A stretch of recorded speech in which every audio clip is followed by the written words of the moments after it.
recording. Now recording. No recording. Wait, did Craig even say that? Well, that's just you, Tree. That was perfectly synced. Yep. Because now, when I hear the beep sound, the part of my brain that is trained immediately goes, yes, time to say this. Pavlov is crawling out of his grave. Yes, Yeah, he Pavlov. really is.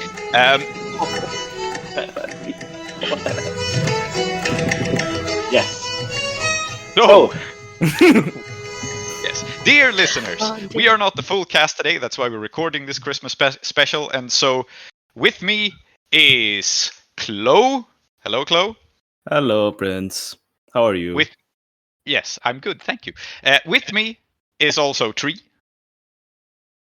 It is I. Claudius. Yes. So, and with me is also a special guest star, Salty, who is stepping in today. Hello, Salty. I'm just happy to be here. Yes. Wow. I'm so happy to have you. Wildly different introductions again. But yes, very happy to have you. Very happy to be playing this game.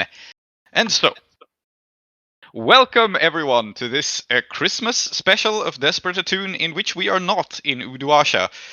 In this little Christmas extra, we are playing a different game, which I have made, and which should be released by the time this episode comes out. Actually, it will be released, or Klow will get mad. I'll just delete this bit if you fail me. Well, you will have to delete this, and also when I say it in the middle of the session, then, because Klow is the only person on this group whose fury I genuinely am scared of. Anybody else doesn't get angry. So far as I can tell, I've never seen Adit angry. Salty's pretty chilled out. I don't know that Prince has ever had any emotion except kind of like wonder and delight in my presence. So, I display the full range of a human being. Exactly. Yes. And I'm not afraid to do it. So you're kind of the Voltron of emotions of this group. The rest of us just kind of come together to form you. Anyway, we are playing a game called Weirdos in a Rich Guy's House. And this is pretty much the opposite of what we usually play. This is a game I made that evokes farces, because I had a great love of farce growing up. And so this is a game in which you are guests at a rich person's house, aiming to exploit that rich person in one way or another. The rich person is called the host, everyone else plays guests, and the game is called Weirdos in a Rich Guy's House because, well, everyone is weird. And the basic format of the game is everyone has a scheme that they're trying to pull on the host in one shape or the other. And yeah, if you're interested in it, it will be on my itch.io. It is on my itch.io. Time is confusing. We all haven't been. Dr. Dan Street Mentioner has a solution to all problems. Yes. Anyway, this is a game about misunderstandings, stupid ploys, and random chaos. And it's all about... I know exactly who I'm going to play, so please go on. Yes. It's all about embracing this. So, the main structure of the game, explaining this both... explaining this both to listeners and to Salty, who hasn't played it before. The goal of the game is that you have a scheme. Currently, every playbook has 2 schemes, so you pick one. Aside again, some of them only have 1. I'm sorry about that. This will be fixed when it comes out, hopefully. You pick a scheme, and every day there are like 3 touchstones. At breakfast, you declare your scheme for the day, what you're trying to do. And then the day moves on to high tea, when there is some chance to change course or redouble your efforts. And then there is the evening, where a key part of the scheme carries out at night. And then as your schemes end, you basically get scored on how well you succeeded on your scheme. And in campaign play, these scores carry over to the next day. But we are just doing one day today. And so, the basic rules are, you have hospitality and scandal, which are kind of your stats to keep track of. And then you have 3 basic stats. They are poet, the stat for emotions and words. They are hero, the stat for challenging someone with words or to a game of jeu de boule. This is what it says in the rules. Sorry. And yes. And there is spy. So you can be some combination of poet, hero, and spy. And spy is for doing sneaky things. Prince, Yes. Before you go on, I would like you to mention, because we're not in Uduashi today, where are we? Who is our host? Yes. So Tree has normally this game is set in like 19th century Britain, but by Tree's insistence, our host is going to be Lord Scurlock today. This will probably be a very different Lord Scurlock than what fans of Blades in the Dark are used to, because again, this is a farce. But Indeed.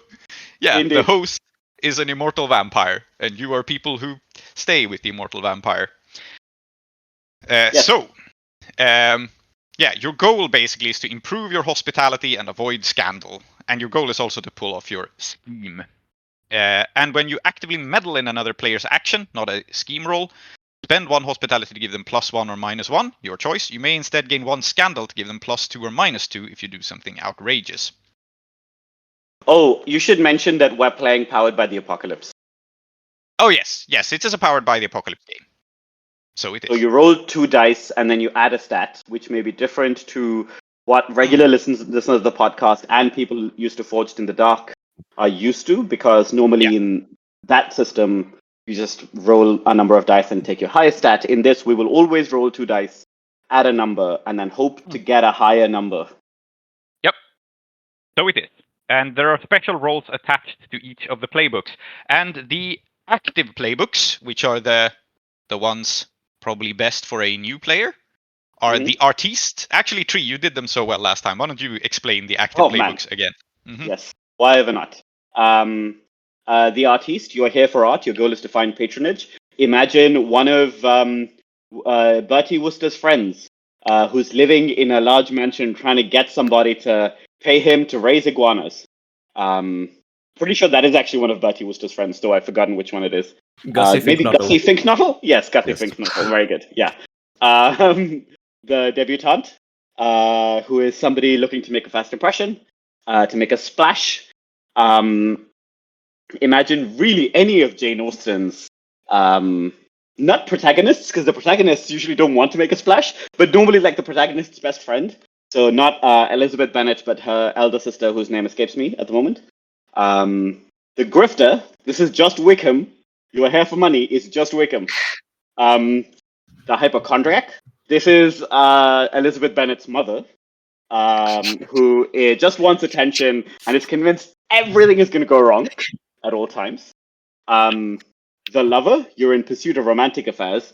You could kind of argue that this is Mr. Bingley, right? Like Mr. Bingley is like very rich, but also he just really wants to fall in love, right? And lastly, the penniless. And the penniless is that odious little priest who's always hanging around. And he was trying to marry Elizabeth Bennet, but Elizabeth was clearly too cool for him. And I've forgotten his name also. So yeah, those are the active playbooks. As you can see, you could play Pride and Prejudice in this game, but we are not going to. And the reason for that is that I am not Jane Austen and I can't replicate it. And for this, I apologize. The other reason is that our host is Lord Scurlock. I will again reiterate. If you wanna mention that our host is a vampire, also that. Yeah. Yes, yeah. So we may not get Pride and Prejudice, but we may get Pride and Prejudice and vampires. Vampires. Yes. Yeah. I just wanted to specify that the only character amongst the many that Tree named, the only one I know is Gussie Finknottle. And Very you were good. thinking of Jane Bennet and Mr. Collins. Yes. I studied Pride and Prejudice. I did think her name was Jane, and I thought Jane's a very like normal name, but of course that's why she's called that. So yeah, I'm just establishing that it's not that I'm badly read, I'm just weirdly read. Yes. Join the club. Yes. Anywho. Yes. So the first thing we do in play, we will get to selecting your character and detailing them in a moment. But the first thing we do in the game is we detail the host. But I think this is normally quite fast. So, you introduce the host and you name them with 3 descriptors. I'm trying to remember my game. Like I wrote this, but it was a long time ago since I looked at it. And then you're also trying to figure out how the hell do I make this about Scurlock? Yes. I don't know. I feel like Scurlock could make a really good Mr. Darcy. Yeah. People just don't think of Mr. Scurlock as a Mr. Darcy. Mr. Scurlock. Mr. Scurlock. I mean, Scurlock is please refer. Don't they? Isn't he like always like for some reason? Doesn't he just have this bizarre stereotype on like the Blades Discord as like a, I don't know, the one of the key characters in the dating game? Yeah, he is like common love interest. Why? My love interest specifically. Why? No, if you're going to go Scurlock, you have to go for the Satara route at the same time. Mm-hmm. Yeah. 2 hands. You gotta Double. Yeah. 2 hands. 2 hands. Who's ulting him? Anyway. Yes. I don't want to think about this anymore. What we do first is we introduce the host and then we introduce the guests. So there are 3 descriptors in the book, or in the base game there are a couple of just pre-written hosts. For example, one of them is described as uncultured, insecure, and status obsessed. So we're looking for 3 similar descriptors for Lord Scurlock, and since we have 3 players, let's just let me as the GM be maximally lazy, and let me ask each of you for a word. And let's start with Salty. Give Lord Scurlock a descriptor. Excellent. Oh no, not me. I'm going for brooding. Brooding. Excellent. Yes. And Klow?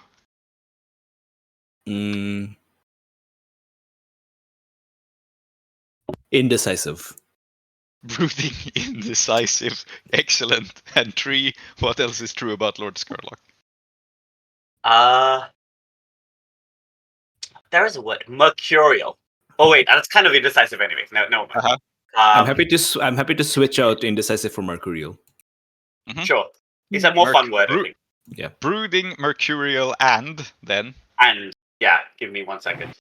I think it's part of being indecisive that it changes to mercurial. Yes. Interested in sports. Okay. There's a word for Very it. sporting. Yes. Sports fan. Yeah, but Lord like, Berthold, because Lord Scurlock. Yep. yeah, because sporting kind of implies fair, Sporty. which this is not. Sporty. Yeah, Sporty. Yeah. Okay, sure. Sporty. Yes. And my contribution will be to give him a suitable first name for a game sort of like this. So I have named him Lord Berthold Aloysius Scurlock. Yes. I love this man already. I will do nothing to betray him except whatever my character demands. There was in one of our campaigns, there was a whole arc about Scurlock being obsessed with tennis. Well, excellent. So, anyway, moving on. This is our host. Next, we are going to introduce our player characters, and then we're going to fill out the house with some servants and other such.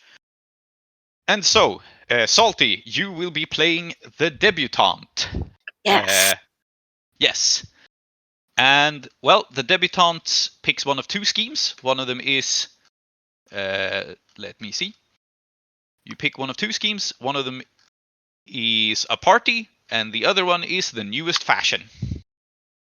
You can determine this later, but for now, just name your character, introduce the debutante, and give them some stats. So, as the debutante, your drive is to be the center of attention at all times, and it's difficult because people don't pay you very much attention or overlook you. You start with hero +1, poet +0, spy -1. Add 1 to one of these stats. Yes. Yeah. And so, which one are you boosting? Yeah, so I'm going to be boosting poet. So I'm a hero and a poet, but I'm not good at that underhanded stuff. And I will be playing Lissa Bracada, pronouns of they and she. And I'm going to be planning a party. You're going to be planning a party. Delightful. Yep. I would like to... We will get to the introduction. Okay, you know what? Yeah. Okay, yeah, fine. I apologize. It's totally fine. Okay. Moving on to Klow. Who will you be playing? I shall be playing Dr. Nestor Papadopoulos. Yes, and if some refer to me these days as the hypochondriac. The hypochondriac. If one were to reduce my august presence to numbers, the stats would be hero +1, Spy +1.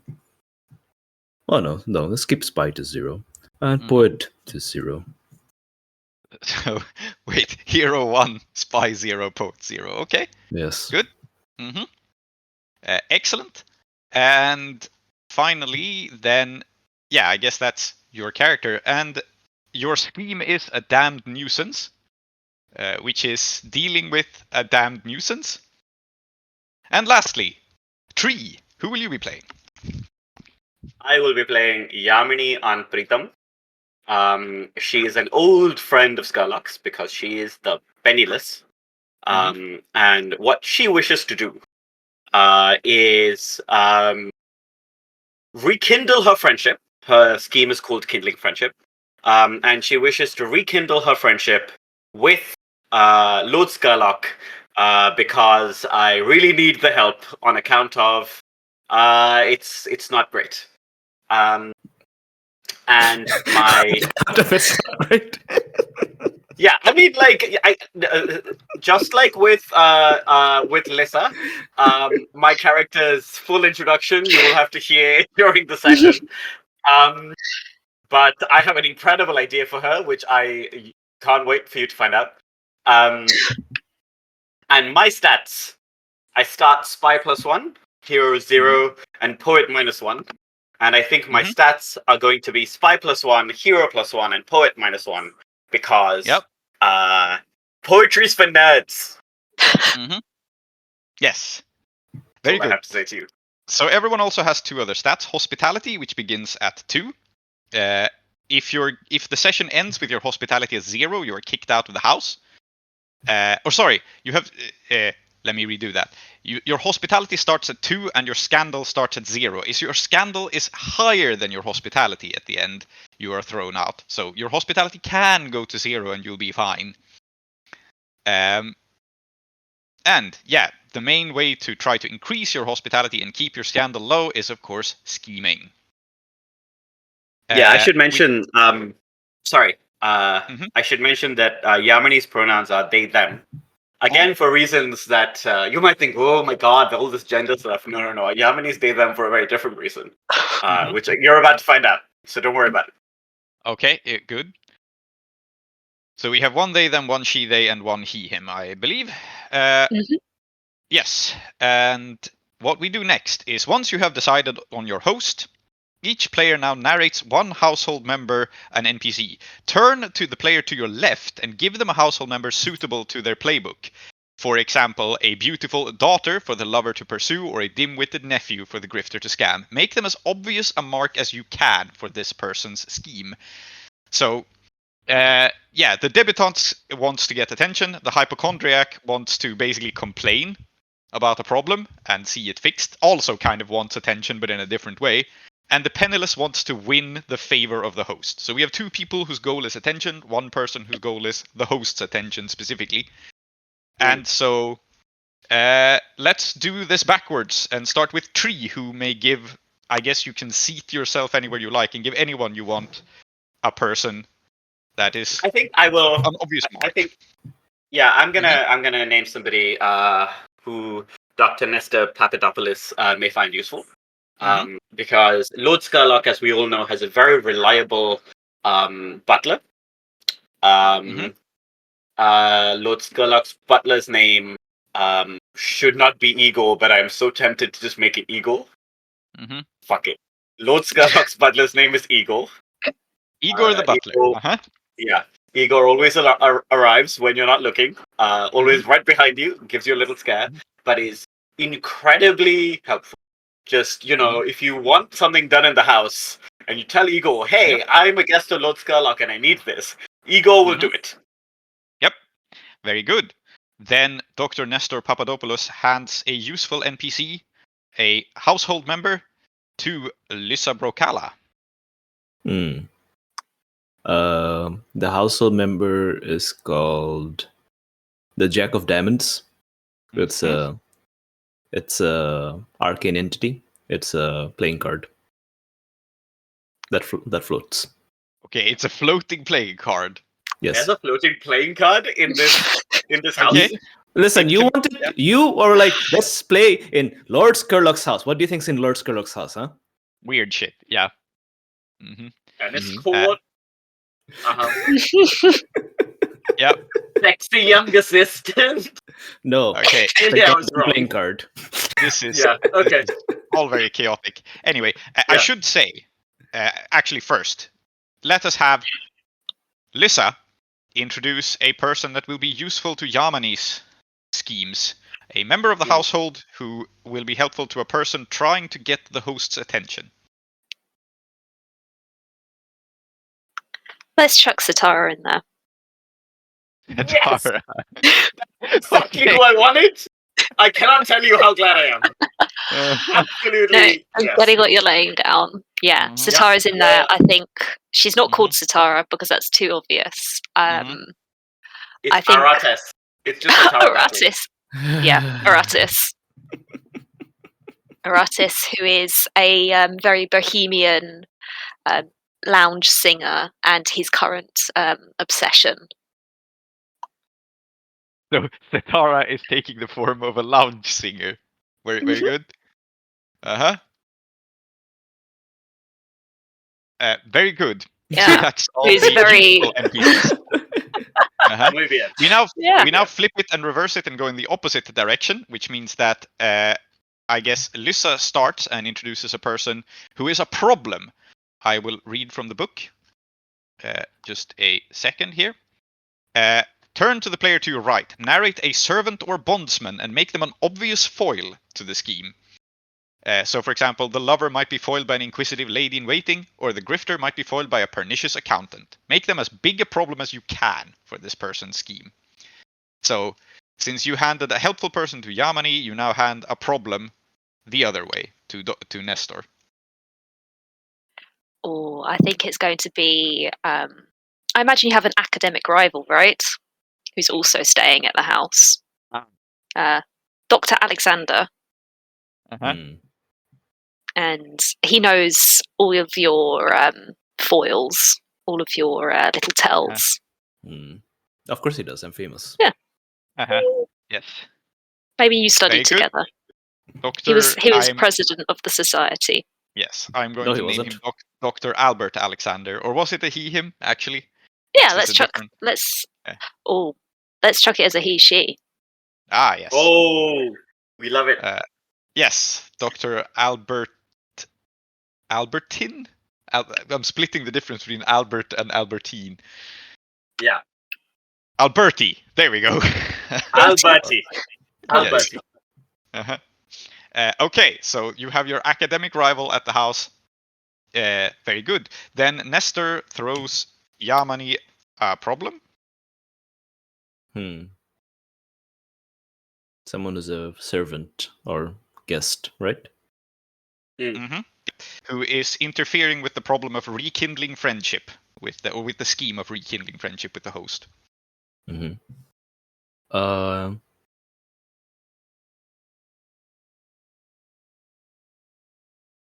to think. Yes. Her name is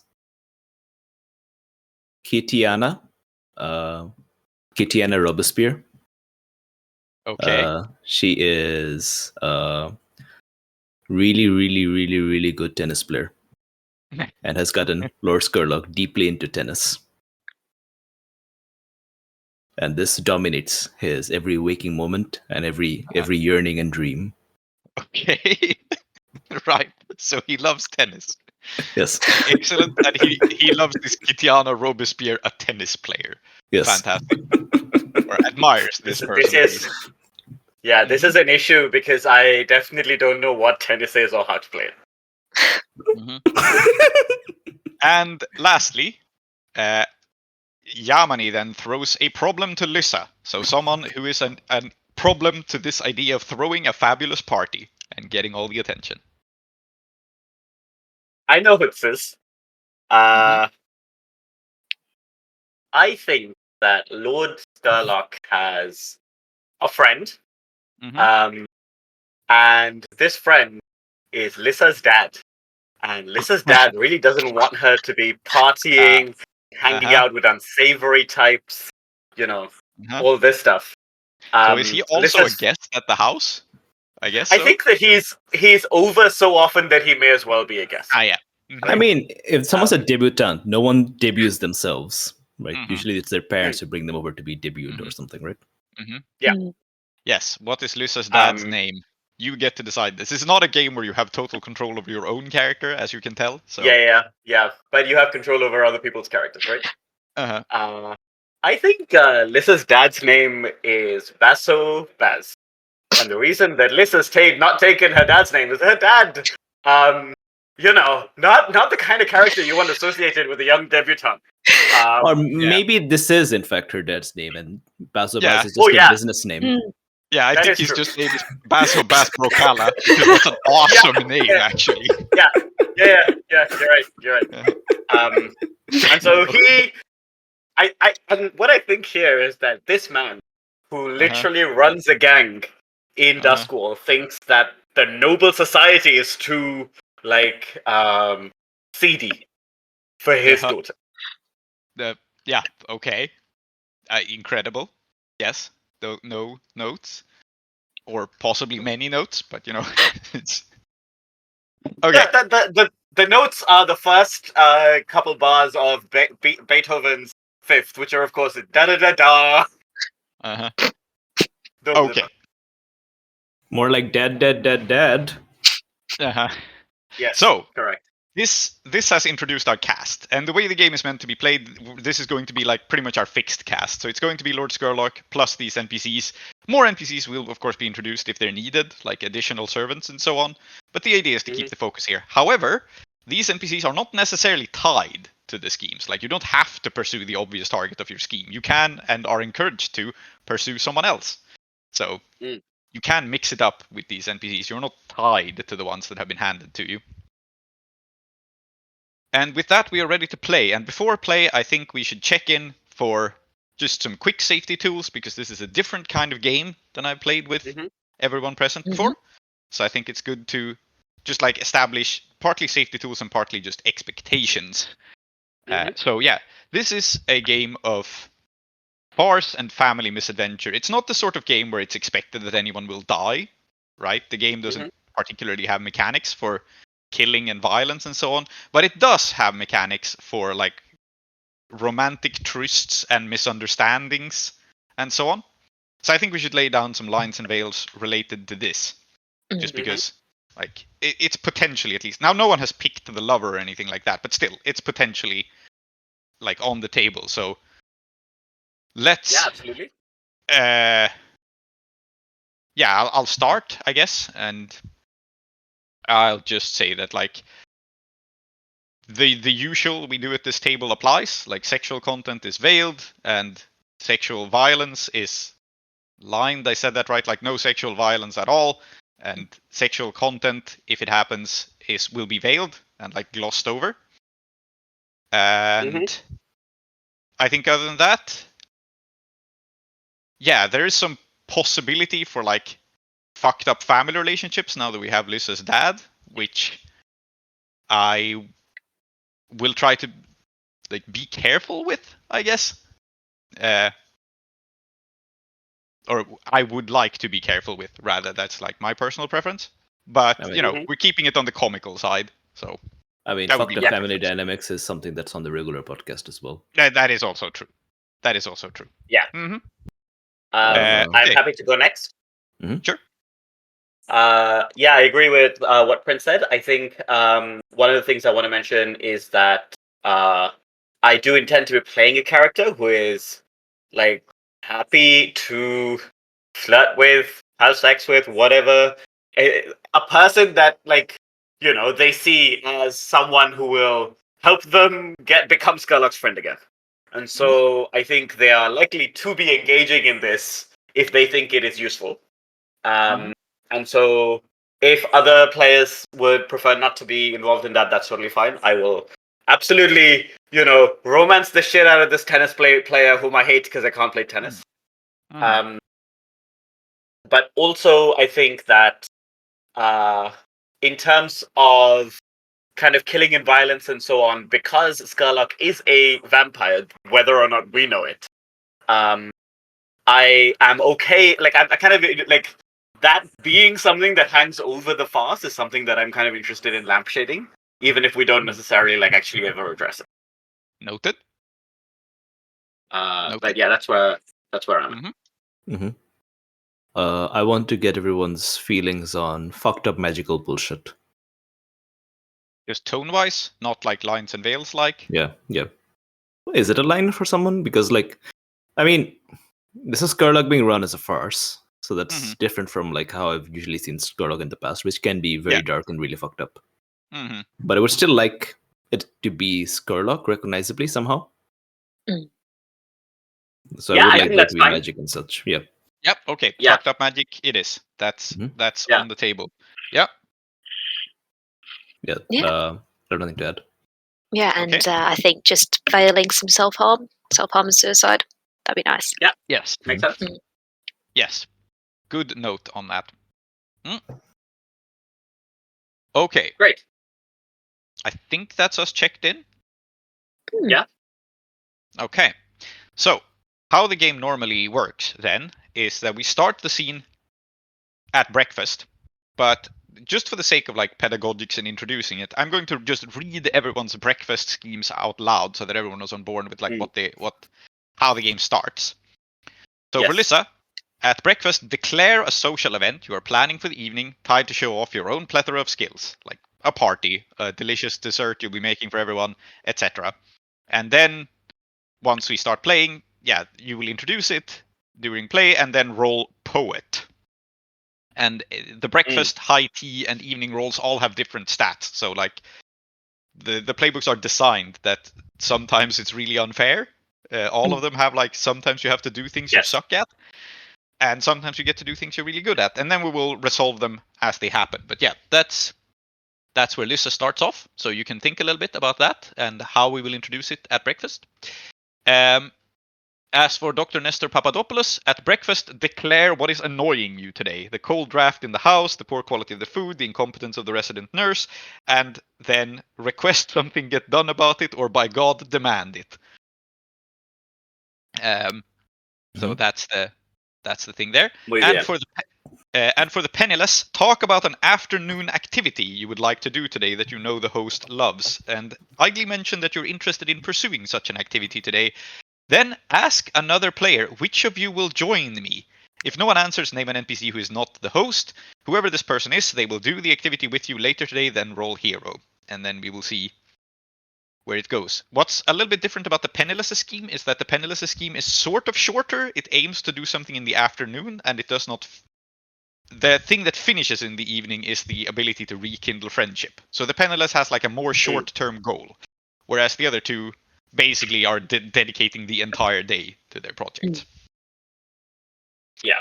On the other hand, it also sets it up so that somebody can just steal my thunder. Yep.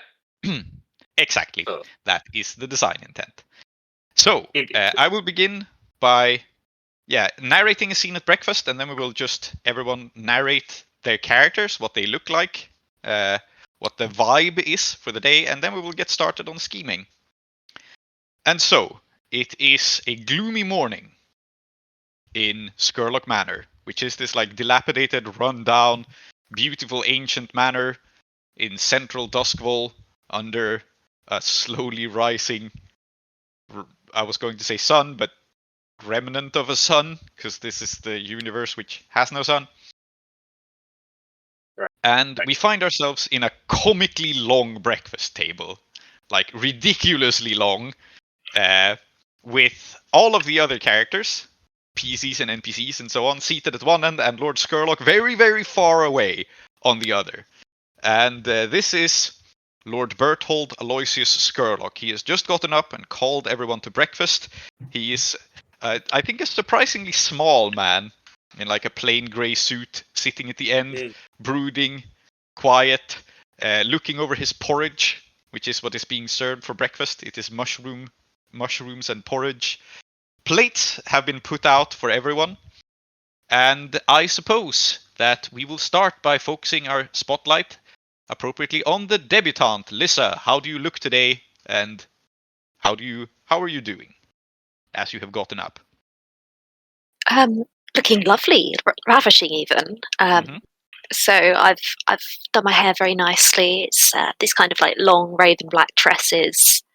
It's kind of sweeping every so often my fringe out of my face, peering demurely up through my eyelashes as I sup upon my mushroom porridge. Just in clothes that would probably better be suited to say Bright Harbour or Imperial City. Excellent. Do you think your father is here with you now? Is he at breakfast or not really? Hopefully not, but yeah, I'm letting you decide here. So he is not at breakfast. He's not in this scene, but he will. I don't think he is. He will turn up. Yes, he's got his own breakfast to be dealing with. Very good. Someone who is here, however, is the Jack of Diamonds, which is lying on the table. This like magical talking playing card, and I think the Jack of Diamonds is in the unique position of being allowed to be closer to Lord Scurlock, sitting at the other end of the table. So Lissa is here, and so is the Jack of Diamonds, the playing card. What about Dr. Nestor Papadopoulos? How, when the camera pans to him, is he taking his breakfast? He's sitting kind of morosely, and he's just looking at his porridge and stirring it slowly, desultorily, kind of like every now and then having a sip, kind of giving a sigh as he kind of like resigns himself to the flavor. And every now and then his sigh becomes more loud and theatrical, and he sort of like furtively looks from the cover of his gigantic beard and his like long flowing white hair. He furtively looks to see if anyone's like paying attention to him. But he's trying not to be seen, to be looking to see if anyone's paying attention to him. Yeah. And then he just says, me. Excellent. And do you think that your rival is present? I will let you decide this too, because it could go either way. Which is Dr. Alberti Alexander. Yes, he arrived last night. No, he arrived at some point, which seems to us like last night, but it must have been a week ago.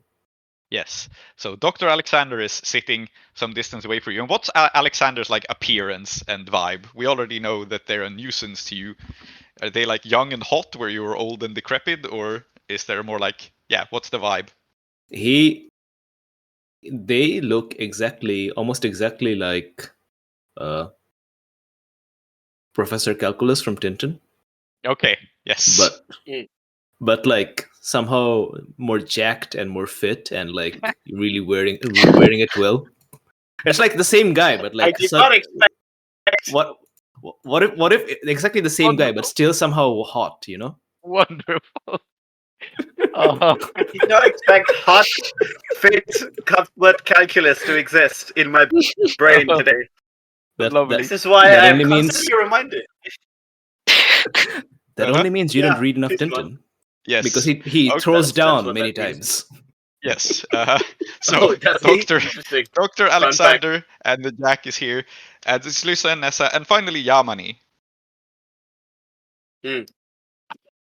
Yeah, so Yamini, Anpritam, who is, attempting to do the same thing that Lissa is, but with far less success. Fluttering their eyelashes. Oh, I'm so pretty. But they're not really as good at it as their younger, not rival exactly, but certainly somebody who is taking attention away from Lord Scurlock, or but also as his old friends know him. They are dressed in a fairly eclectic fashion. So they're wearing a white shirt and overalls, which I don't think anybody has worn in the Shattered Empire for maybe 300 or 400 years, if not longer. And they, like a raggedy kind of scraggled hair that has been tried to be wrestled into shape and failed and then made into a bun. Also looking down at this mushroom soup with a wrinkle on their nose and just going, "Oh, Bertold, darling. You did used to like porridge so much, didn't you?" Actually, I'm dreadfully bored of this. Igor, please take it away, he says, and he pushes the plate away. And Igor just appears, as Igor does. And he's just... Yes, as Igors want to do. Yes, as Igors are wont to do. And Igor says, "Yes, sir, of course." And he takes the plate, and then Lord Scurlock looks after it pensively, and he says, "Actually, perhaps, no. I don't know. I don't feel like mushrooms today. Or do I? How are you finding it?" He says, kind of in general, to the other end of the table. Oh, Bertold, stop. Oh, you don't seem like yourself at all. Which is a lie, because this is what he's like all the time. Yeah, you say he doesn't at all seem like himself today. And he gets something wistful in his eyes, and I suppose, and says, "Yes, I've been rather bored, actually. Maybe I ought to go... no." And I think this is like one opening for you. He considers, should I just go play tennis again? But no. I need this. Okay, I need this. Yeah. And so I'm going to say, Bertold, I have an idea now, just a fancy. But what if we did something like we used to the old? What if we? And now I got to come up with something that they did in the old days. And I think what they used to do is not tennis. It was a sport completely unlike tennis, but still equally ridiculous. So it was croquet. And Lovely. So I think I will say, why don't we set up a croquet maze outside? Wouldn't it be delightful? Yes. So he looks at you and considers this, and your move here requires you to ask another player, which of you will join me? So who looks up interested at the idea of some afternoon croquet? Yeah. Any volunteers? Actually, Tree, you can pick someone if you want, but... Oh, great. I will say... I can pick someone. Sorry. I can think of nothing funnier. Yeah. Lissa seems more likely. Dr. Nestor Papadopoulos seems funny. I'm okay with it. Yeah, because the doctor is just looking at his porridge, like trying not to volunteer, because, everyone's opinion was asked, but this woman is the only one speaking, and now he's miffed at that because he had a lot to say about this mushroom. Yes. So he's like sitting there in silence. Okay, cool. Yeah. What about to be invited to croquet because he used to be very good. He was quite the champion. Not that people care so much about that these days. Yeah, so I suppose what happens is that there is no explicit invitation here, right? The idea is raised, but there's an opportunity for either Nestor to volunteer, which he does not, or for Lissa to volunteer. So the question is, does she? I think Lissa looks up and is like, "Oh yes, I had an idea actually. I was thinking of tennis, but croquet would be excellent, I suppose. High tea, perhaps.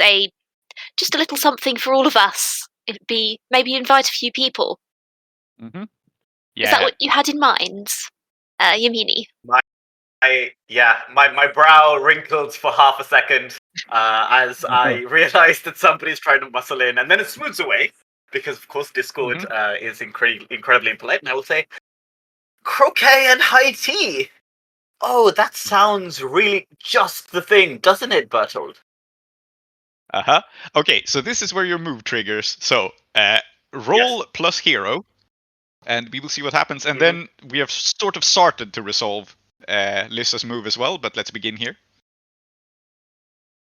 Yeah, so I roll 2d6 plus 1 as my hero's plus 1. Yes. Mm-hmm.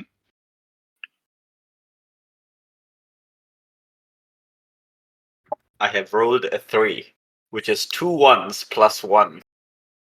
Lovely. So, on a miss, the host would love to come, but is occupied by another PC scheme at the moment. Name who has the host's attention for better or worse. We'll have to resolve this situation.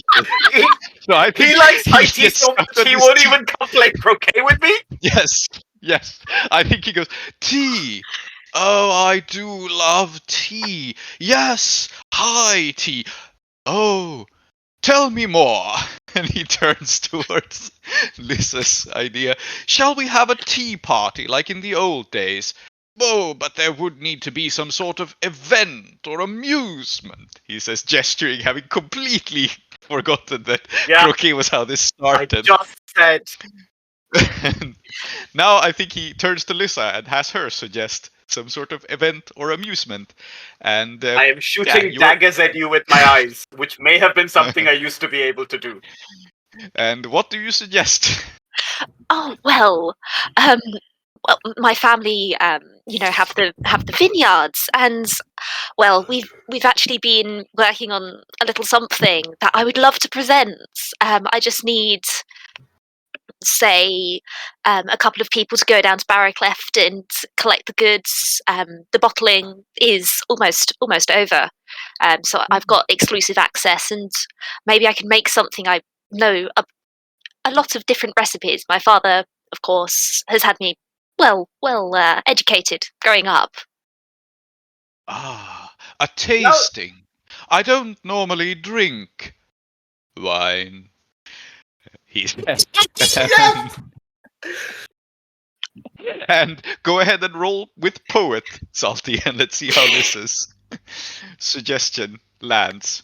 So you're planning to show off your sommelier and cooking skills? That's a 5. Yes, this is what you deserve. Mm-hmm. Excellent. So, on a miss, the host isn't so enthusiastic. You may go ahead with the event, but no one is obliged to attend. So, I think what is happening here is that we learned that he's mercurial, right? So he likes the idea of a wine tasting, and he's embroiled in Lisa's scheme, but he will be completely unhelpful.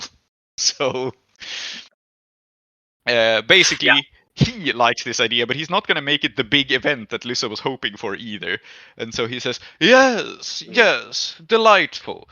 Please have your people go down and make all the necessary arrangements. And Doctor, you haven't said anything. Do you not like wine? And I think there are two doctors. So of course Alberti is about to interrupt you, but I think Alberti says, "Like wine, fine, thank you." And then he turns to Dr. Papadopoulos. And I wipe my mouth majestically with slowness. And then I turn like a glacier towards him, and I say, "Oh, thank you for inquiring after me, your lordship. I simply wish to let the youngsters have their say first. Wine. I used to love wine. I used to love the Irvian Reds, the Black Veil Blacks, and then he spends, I think, 15 seconds talking about various kinds of wines he likes. And Scurlock just nods along because no one else has managed to grab his attention, so now it's on you for some reason. Yeah. And then I just say, but not since the liver problems. I do suffer any. I am glad that the other doctor, and I incline my head by like 1 degree towards him. Still has the vigor and youth to drink, and I wish him well. In fact, I am aware that he uses this capacity to his fullest extent. But I am listening. But I hate that this man has proved the most captivating of Scurlock's attention. If I could strangle him, I would. Go on.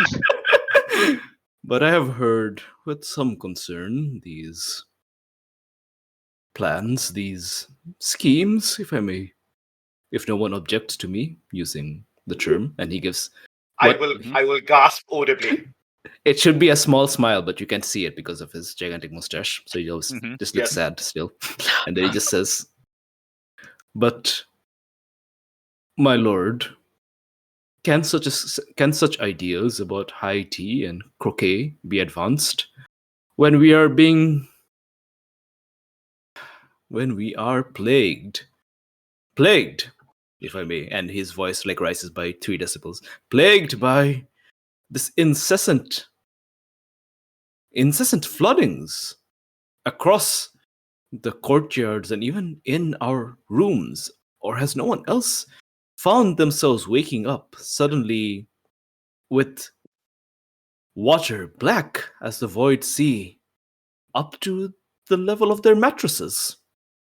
You're complaining about the flooding that happens in Scurlock Manor? Okay. Yeah, so well, what he thinks is happening is that what he thinks is happening is that there's constant rains and floods of void sea water that suddenly just appear out of nowhere. Yes.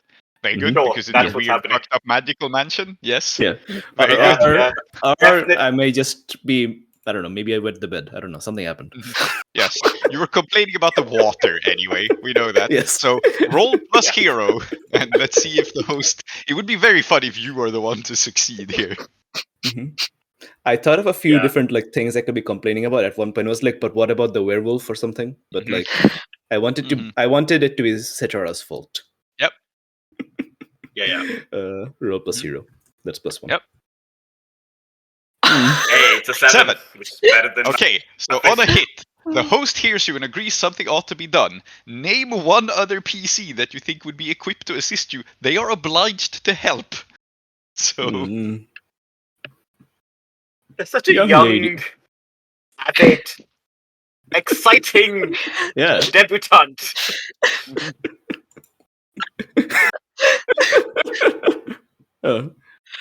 Young lady. Perhaps this matter of the water could be something that you need to consider as well, particularly if you wish to bring expensive wines into the house, because as I conclusively proved in my osmosis experimentations with void sea, certain liquids, particularly alcoholic, react quite badly and quite profoundly to void sea exposure. Oh yes, I do hate my drinks diluted. Please, Miss Brokala, assist the doctor in finding the source of these incessant floodings. They are probably due to and then he's about to say spell or something, but he realizes that he has to keep his vampire identity a secret. So he says, a pipe, a leaky pipe, no doubt. And Dr. Nestor Papadopoulos is fully only asking for Lissa's company because, I don't know. I mean, he's not going to do anything, but I think he just would prefer the company of a pretty young woman. That's all. Since you're the only one who's since you're the only one who succeeded, your goal now is to secure what resources you'll need to address the problem and think about your proposed solution. Yes. And the other people mainly have to deal with the obstacles to their own plans, which is to say, Lissa's wine party disrupting the croquet, and Lissa being unable to arrange the wine party because she's been ordered to find a leaky pipe. So, but Dr. Papadopoulos has the initiative, and so I think Lord Scurlock finishes. Well, he doesn't finish his breakfast. He's been looking at it. Igor's been holding it this whole time, and he says to Igor, "Dismissed." And he stands up, And he says, "If anyone needs me, I shall be out in the court practicing my backhand." And he quietly drifts off. And Professor Alexander says, "Well, I for one think this pipe matter is quite mysterious. Now, you may have done some papers on osmosis, Dr. Papadopoulos, but I happen to have a degree in the practical sciences of plumbing and electroplasmics. Perhaps I can be of some assistance, although it does sound awfully fishy to me." Yes, you're quite right. What was their first name? Alberti. Yes. Mm-hmm. Yeah. Yes, you are quite right, Alberti. It may be necessary at some point in our investigations to engage the expertise of a tradesman, and on such occasion we shall know where to find one. Take this. If you have no need of me at present, tell me when you find the pipe and I shall apply my PhD in plumbing to it. But for now, I think croquet sounds delightful. So he turns to Yamani, and You know, you've got I'll the take wrong all the help I person's can get. attention. But I'll take all the help I can get. So I will look at Alberti and I will say, I know a third person, Doctor, who might join us in this scheme. Tell me, you are interested in fluid dynamics, are you not?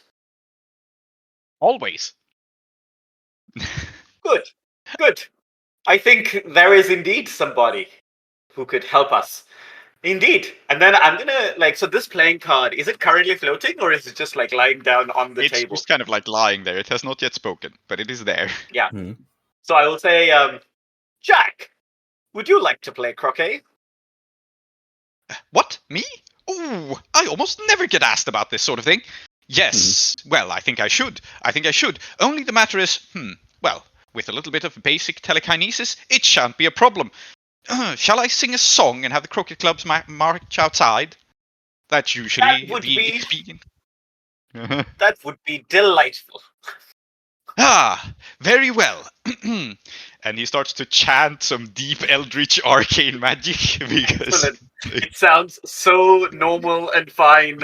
And I'm hoping everybody except Jack and me are forced to leave by the weird eldritch chanting.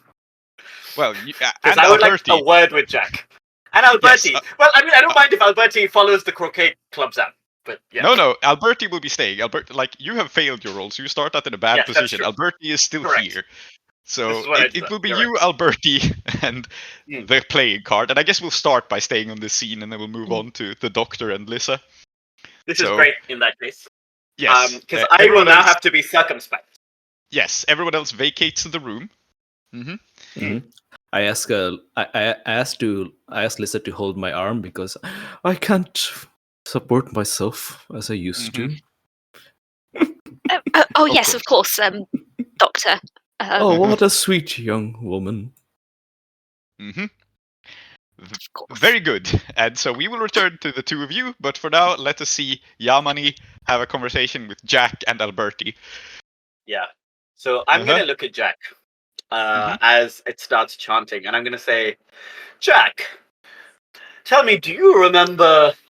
And then, if this was an Indian soap opera, what I'm about to do would be followed by several smash cuts, the camera, zooming into me and so on, right? Yes. And I would say, do you remember the vault of Xanathrathris? Yeah, I think we see this playing card spin excitedly, and when it comes up, it's the other face that is up, because, of course, Jack has two faces. Correct. So the other face is up, and says... The vault! Why, yes, darling, of course I remember the vault. This is the seductive face. Yes, yeah. Jack has a cheerful and a seductive face. Yeah. And you remember that poor adventurer that Bertold left behind in the vault? Yes. With the cask? Oh, absolutely. And then I'm just going to lean in and I'm going to say, now that I've made it out, if you don't help me get Bertold to be my friend again, I will lock you in a cask. Uh-huh. Okay, well, I think that it sounds like you're challenging someone. Yes. It sounds like this is the action you're taking, which means you roll with hero. Yeah, which is +1 for me again. Uh-huh. And the reason, of course, that I'm they them is that I died in that task, and then my ghost somehow escaped, and then possessed this body. And we are now a melange. Gee, what the fuck are you talking about? Yeah, that's why I'm an old friend of Lord Scurlock's. What kind of old friend would Lord Scurlock have, if not like a weird ghost, right? Okay, so you're actually a possessor ghost. Lovely. Correct. But I have no real powers apart from sexy voice. This is my problem. And also, this person, Pritam, when I possessed them, was also not very useful in helping me. But, whatever. Yes. So roll plus hero. Yep. 7. A 7. So, choose one. Either you are the victor, or you don't make enemies or rivals. Oh, come on. I think I gotta make an enemy, and I wonder even if it's more interesting if the enemy isn't the Jack, who is apparently 2 souls trapped in a card. Playing card. Yes. Professor, I think it's the professor. Who, yeah. Let's be clear here. You don't require a rival and a friend. You introduce like a problem, right? So Alberti is not necessarily the rival of Papadopoulos, just an obstacle. Yeah. But now he's a rival of you. So Alberti looks at this, melts away from the scene, saying like, oh dear, how positively rude. I must tell Dr. Papadopoulos. And he's going to go off and tell Dr. Papadopoulos that you are threatening the cards. Whereas Jack just spins back. Sorry, Dr. Alberti, she always just struck me as a tattletale. I'm glad I'm not playing croquet with her. Yes. So you are not playing croquet with this person. You are now Dr. Alexander's rival. But Jack spins back up to his cheerful face and says, oh, well, I wouldn't want that, certainly. Okay, sure. I'll be of as much help as I possibly can in the croquet match. I was actually in the middle of it. Would you let me resume chanting? And we good? We're good. Yeah. Listen, I don't want to mess with any of yourselves, and that's true for all of myselves, I think. Hope. I mean both. Both of myselves. Definitely, there's no back to this card. Anyway, chanting. And you have bested. We should cut that. I think that is the best cut. Yeah. Yes. And meanwhile, Dr. Papadopoulos, where are you going to try to locate the source of the water? As you have shanghaied Lisa along. Yeah. Who still has her own scheme to work on, by the way, because she has to get the wine here somehow. So it's like this. Once Dr. Papadopoulos turned down the help of Dr. Alberti Alexander because it's Dr. Alberti Alexander. But also, what they were saying was exactly right. We need to start with, like, we need someone who knows their way around the plumbing, obviously. I mean, yes, Igor. No, he'd be helpful. I do need to kind of. She unpicks your hand from her arm. I do need to attend to a couple of things myself. I'd really appreciate your help after you can find the source of the leak. My dear, are you abandoning me? No, of course not. Of course not. I understand that the company of one such as myself is not what the young and modish set prize these days. I remember myself being young and flighty and not valuing the company of my elders. And where are they all gone now? Dust and ash in the crematorium. And I lie awake, wishing I could tell my dear papa one more time that I respected him. There is a move to open your heart to another. Do you think that you're triggering this move? Well, I'm shamelessly manipulating them, but yes. Yes. Yeah. Yes. Get another's empathy is how it's formulated, which I think you're definitely doing. So roll poet, the stat for emotions and words. And Salty, you are unfortunately being the target here. Hey! I hate this man. Can you I'm enjoying interfere in myself. this game? Sorry? I can you interfere. in this game? You can interfere by spending hospitality. You have 2, and you can spend them after the roll. So Okay, that's good. There's no point. I have to. I have to be nice to you. Yeah. Why are you rolling so well? This is illegal. Okay, yes. On a 10 plus, you just are helpful to the scheme, so you can't get away for now. So how does it look when you change your mind? It's a grandpa.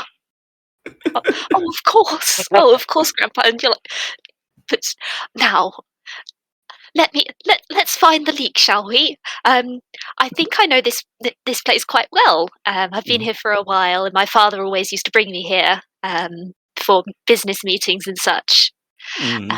So I believe if we just go down into the basement, that's where all of the wet things are kept. We should go down into the basement. Oh, do you need a coat? Do you need a coat, Doctor? It'll get quite chilly down there. Yes, I would like a coat. Thank you, my dear. And he seems quite gratified by this. But then he says, "We should go down into the basement where it is quite dank and chilly, but it's no job for distinguished academics such as myself and well-brought-up young lady to be going around putting on their wading boots and sloshing around in what one hopes is not void seawater. Igor! Yes? He says, being behind you. And this doesn't surprise me at all, because I'm like, you call for the help shows up. But it surprises what? Lisa? Definitely, yes. Oh, my apologies. Oh dear. Yeah, Igor gives you a big friendly smile. He is at the moment carrying the tennis equipment, I think, but he somehow found the time to teleport in here while he was doing it. Igor, once you have a spare moment, please come and attend to us as we investigate this leak problem. Yes, of course, as soon as I have a moment. And I don't think there's a role here because, I mean, it's his job. Yeah. He is the butler. But, it's not his job to find the leak. That's up to you. Yeah. So, but you can call him again, for sure. Is it... Sorry, is it the case that Nestor is solving my high tea problem?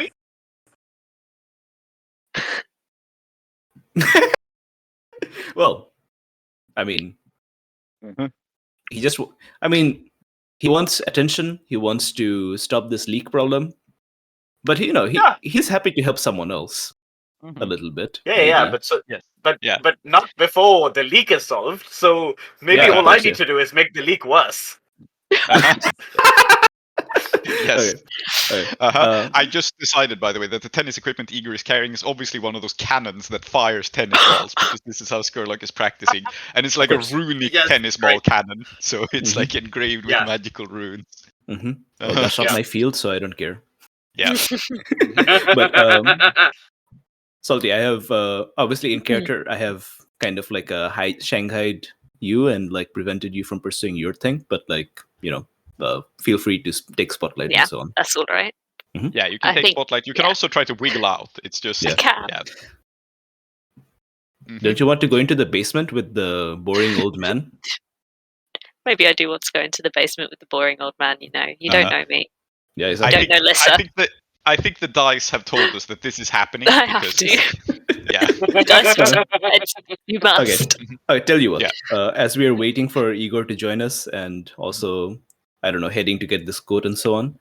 And now that I have like secured your company and you're not leaving, I think I'd be like, please tell me about this quaint plan you have for tea, my dear. It's a little bit silly. It's nothing. I'm sure that you would be interested in, Doctor. With all of your frivolity is the privilege of the youth. Oh yes. So I don't think it's nothing. It's just again just a silly little thing that I thought would be fun to do. It would be very helpful. And she kind of at this very carefully brushes away a tear. I just thought it'd be nice to do something to perk up you and the Lord Scurlock, and maybe make my mark. She kind of sniffs. She's like, "Yes." Mm-hmm. Oh dear. Sad. So I think you are trying to win empathy now, which means that this move triggers. And I should say this about this game: the move to communicate is not optional. Like you roll not to misunderstand people because this is a farce. So okay. I'm looking forward. Communication is not optional. Yes. I'm looking forward. An 8. That's good. That's good. An 8. Yeah. So they empathize with you, but if they are a PC, they choose. So either you speak too plainly, and it is scandalous, or reveal one secret, or they take it too far and overreact. So how this works is, Nestor, you choose whether you want to learn a secret about Lissa, whether you want Lissa to become scandalized, or whether you overreact. But in either case, you are empathetic. I think I'm going to overreact because I think that's the funniest bit. Yep. So I think I'll be like, oh. And I think like he is, as soon as he sees the tear, he kind of like quivers, his own big sad eyes kind of like well up as well. And he takes out the handkerchief that he used to kind of like dab away the mushroom soup, and he hands it to you. And then he takes out another handkerchief for himself for his own eyes. Notice that he gave you the one that he smeared the soup on. And then does it still smell like mushroom soup? Unfortunately, yes. And then he just says, "That is most kind, my dear. It has been a long time since anyone thought to arrange something for my entertainment. But I must reiterate the point that I raised earlier. My body can no longer handle alcohol, not even simple wines. But it is called high tea, is it not? Perhaps we can, and I know that Lord Scurlock himself is also a fan of that Iruvian beverage. Perhaps I know a thing or two about tea. If you wish, I could accompany you afterwards, and we could pick out some good blends, they're called." So he's going to go with you and mansplain tea to you. Excellent. Lovely. Okay. Mansplain the farming heiresses. He's going to stop it being about wine and your special vintage and so on. It's going to be about the tea he picks. That's your high tea. Fantastic. Well, you are still going into the basement, but I think the consequence of all of this is that this is taking a lot of time. So any scene involving this man will take a lot of time. Yes. But let us cut back then to Yamani, who so you have an occult chanting playing card that is marching out the croquet set onto a lawn, which no one cares about because Lord Scurlock is practicing tennis on the good lawn. So you have been given the bad lawn. Or well, you can claim it. Rather, no one's giving you anything, but you can march it out onto, which is probably the front lawn, where like people in the street can see Scurlock Manor. Unfortunately, it has struck me that I could make this happen on a nice lawn. Lord Scurlock may not take well time, practicing as he is his backhand, and so I should do that. And so I think what I do, noticing that also Alberti has disappeared, the little tattletale. There is another friend of mine whom I might appeal to for support. And I don't think I know anything about her true being. I just know that she's there because I don't, she just seems cool. So I will try and find Aretes, who seems to live permanently in the room right next to Scurlock's. Okay, Aratis the Bohemian Loud Singer. So basically, the card is setting up the croquet. You're not going out on the lawn. You're going to find Aratis. Okay. Yeah, Yes. What I've realized is the croquet itself, the card will do that, but I need social capital. I need go to my right. Excellent. So what I very good to do is find Aretes, who's a cool lounge singer.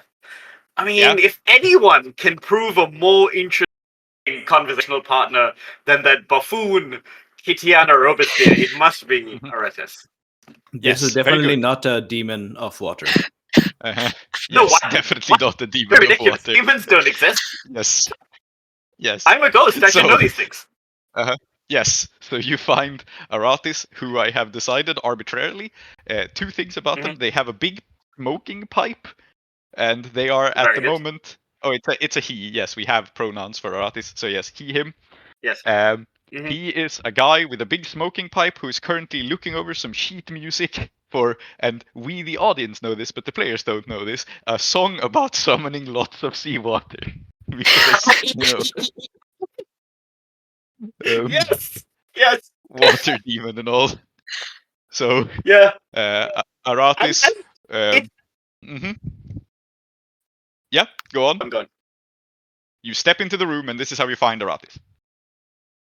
Great.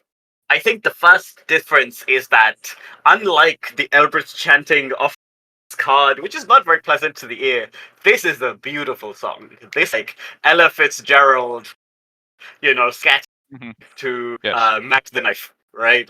Oh my god, this is so good. And I definitely don't feel anything about this. Why would I? So I come in and I say, Go ahead. Oh, I'm so sorry, Ari. Am I interrupting something? No, nothing important. I'm just practicing my singing. It's delightful singing, I must say. And I think around Aretes, I'm much less self-possessed and drolly, right? I'm no, but this is a cool person. I want them to like me. Yeah. And so I think I'll say, I was wondering, might I tempt you to the lawn for a game of croquet? What a weird thing to say to a person in the middle of practice. But, sure. I want to be clear. I have no options, and I have run out of friends. So what would you have me do? Yes, I think you're just asking openly. So once again, we are rolling with Poet. Yeah. And we'll see if he sympathizes with you. I think you're trying to get his attention and empathy. So let's see how this goes. Very good. I am terrible at this. So very good. You maybe should be trying to do things more subtly, but you just asked him, so here we are. And no in fact, it is the -1. Yeah. Yes. So on a 6-, they misunderstand your intentions as uncharitably as possible. Oh no! He didn't like his singing. That's why I want him to play croquet with me. Yes. Or maybe he understands that you. Maybe he thinks that you understand what he's really doing. Yeah, I think that's the funnier interpretation. You're correct, actually. Because he was like, "Oh shit! He thinks I'm smart, which I am not." Yes. So he says, "Oh, you think you're clever, pulling me away from my notes and from my song when I'm so close to completion? Who put you up to this? It's the doctor, isn't it?" Huh? And then I'm just gonna go with it. I'm gonna be like, that Papadopoulos. He's incredibly annoying, isn't he? This morning I was talking and he just cut me off in the most rude way. Yes. Question mark. So you have become a pawn in his games. I despise that. He turns around dramatically. No, that's not what as I said, that's not what I meant. I just get the door shut on my face. Yeah, he slams I mean, like, it you shut. can think something else. It just seems to me that, like, yeah. And I think we hear inside he intensifies the chanting, and he is going to make this problem worse. And so we cut back to the basement. I do again want to say. Sorry, just I think the delay's still there, so sorry, Klow, for this thing. But the second thing is, by failing miserably at this, I have only ensured even more that Nestor's problem was. Yeah, it's our problem. So our problem. So, it's no one wants to go to that. No one wants to, like, I don't know, water all the way up to their bed sheets. So only to the bottom of the legs, surely. Yes. So there are three things going on in the basement. The first is that you descend into the basement in search of the leak. And Lyssa, you will realize that Lord Scurlock, in fact, has an impressive wine cellar that he just forgot about. And so there's plenty of wine down here that you can just pass off as your own, easily. It's in racks, in walls, it's in big barrels. He has an extensive collection. There are, however, two problems. One of them is that it appears to be raining indoors, because Aratis is casting a spell, so the wine cellar is now slowly flooding, as there is, like, rain dripping down from the ceiling in multitudes with no apparent source. And the other problem is that Dr. Alexander is here, having gone to find you. So he comes down after you. Alexander, Doctor. Yes. Doctor. Yes. Doctor. Doctor. Thank you. Very alarming. Very alarming. I'm afraid Dr. Papadopoulos and I need to have a conference about this because, you see, I suspect through my advanced degree in necroplumbing that Yamani may, in fact, be some kind of a ghost.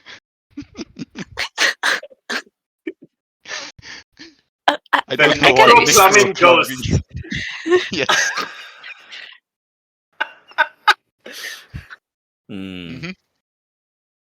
Yeah. I think. Do you want to respond or should I? Because I think I'm going to slowly prepare one. Go for it. Listen, you can absolutely speak here and try to make an opportunity of it. So you're saying that Yamani is responsible for this? I Doctor. certainly suspect there's electroplasmic activity afoot, or perhaps even electroplumbing, given the situation. Oh, well, they haven't attempted to rip my face off or eat my soul alive, so surely not a ghost. Then perhaps some sort of other arcane entity. Dr. Alexander taps his face cautiously. Well, because it's him. And I don't know. I just don't like him, you know? I think I'll just say, "Oh, Alexander, why do you show such prejudice to ghosts when you are not so far away from becoming one yourself soon?" Oh my god. Yes. I say to someone clearly 20 years younger than me. Yes. Yes, about that, is the cellar we're standing in slowly flooding?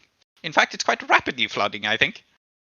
He's just noticed this. And like I leap up athletically. My dear, quick, come, save yourself. Alexander, do something. You're a plumber. Yes. Very good. So,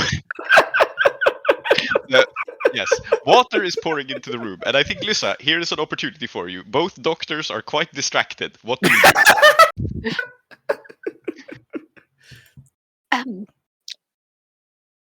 I think what Lyssa is going to do is go, I'll find the tools or something. You quench the leak as soon as possible. I'll find somebody who can do something about this. Some sort of arcane know-it-all or what have you. Igor! Igor! She's going to rush away. Yes. As you rush away, Igor will of course appear because that's what he does. So, Lisa, I think that you're trying to do something underhanded here, which is extract yourself from the situation, right? Yep. So I think there's a roll which is with spy. Mm-hmm. Mm. It's fun.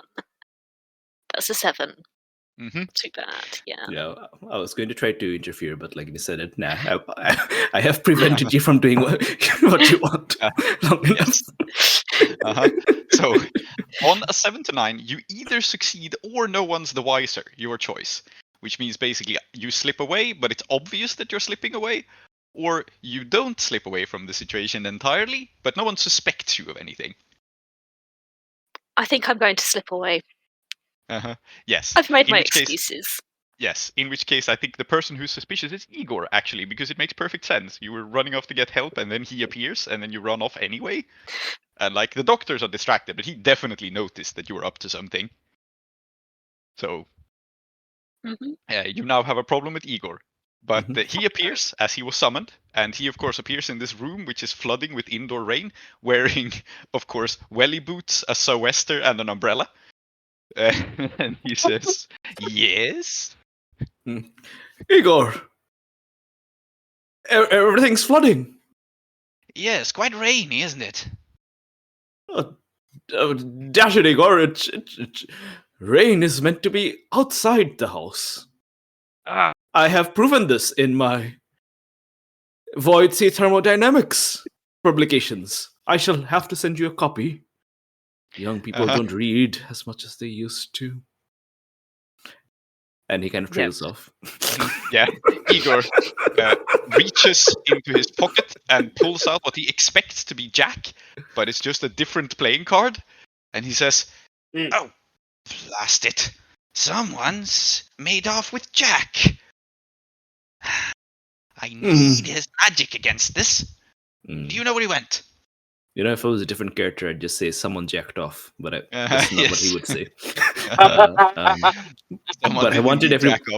Yes, I wanted everyone to know. I wanted everyone to hear it. Yes. Nevertheless, out of character. Yes, I think I'm going to just ignore this bit about Jack because I can't see why Dr. Nestor Papadopoulos would care about the fate of this playing card. Maybe he's never even noticed this playing card. I think my reasoning here is mostly that the playing card is the only person we've established outside of Scurlock who can actually do magic. Yeah. So if he was an actual intelligent human being, he would care, but he's not. So I think he'll just say, Igor, this is no time for you. Gambling, for whist, or even other games such as backgammon, which I favor. Casino. What? No, never mind. Was there a joke about casino? No. There is a game called Casino, which is where the word casino comes from. I see. I see. I think Dr. Nestor Papadopoulos just says, well, it seems that it's up to the three of us with my wisdom and experience, Alberti and his qualifications as a plumber, and Igor, you are also here. We can surely, between the three of us men, can put this together. Yeah, and I think because this is just like a temporary. Actually, no, it isn't. This is like Aratis is trying to cast spells to fuck with you specifically. So I guess the rain will actually go on. And there is no move in this game to actually solve problems. There are only moves to communicate. There's no move in this game to solve problems. What a beautiful game. Okay, how about this? We haven't actually... I mean, Dr. Nestor Papadopoulos clearly writes a bunch of bullshit about like... Void Sea and like, and so on. But I think he does know some rituals and so on. So I think I'm going to try to challenge someone, which is Aratis. Okay, fair enough. Yes, you can have a social interaction with Aratis, even though you don't know it's Aratis. That is allowed by the rules. So you can attempt an invocation, surely. So roll with hero to confront Aratis. Yes, alongside my well, I was going to say my friends, but they're my friends. Wow. So it's a miss. You lose the challenge. So, and I think this is most because humiliating. Aratis is too good. Yeah. Sorry, Yes. please go on. I think the most humiliating way for you to lose the challenge is that like you perform this like calculations and ritual and you write down on a piece of paper a spell, and then Dr. Alexander goes, "Oh, actually, you've got a grammatical error in paragraph 2." No, Yes, very good. no, Alberti, I am using Hydrati, which has a different grammar than what you're used to. And then I think like the water just washes the paper away. Yeah. And I think this wine cellar is by now completely flooding. I think you have lost this situation. So there is a wine cellar, but it is very shortly going to be completely flooded. Okay. You have at least deduced that the source of the problem is arcane and not plumbing. So Mhm.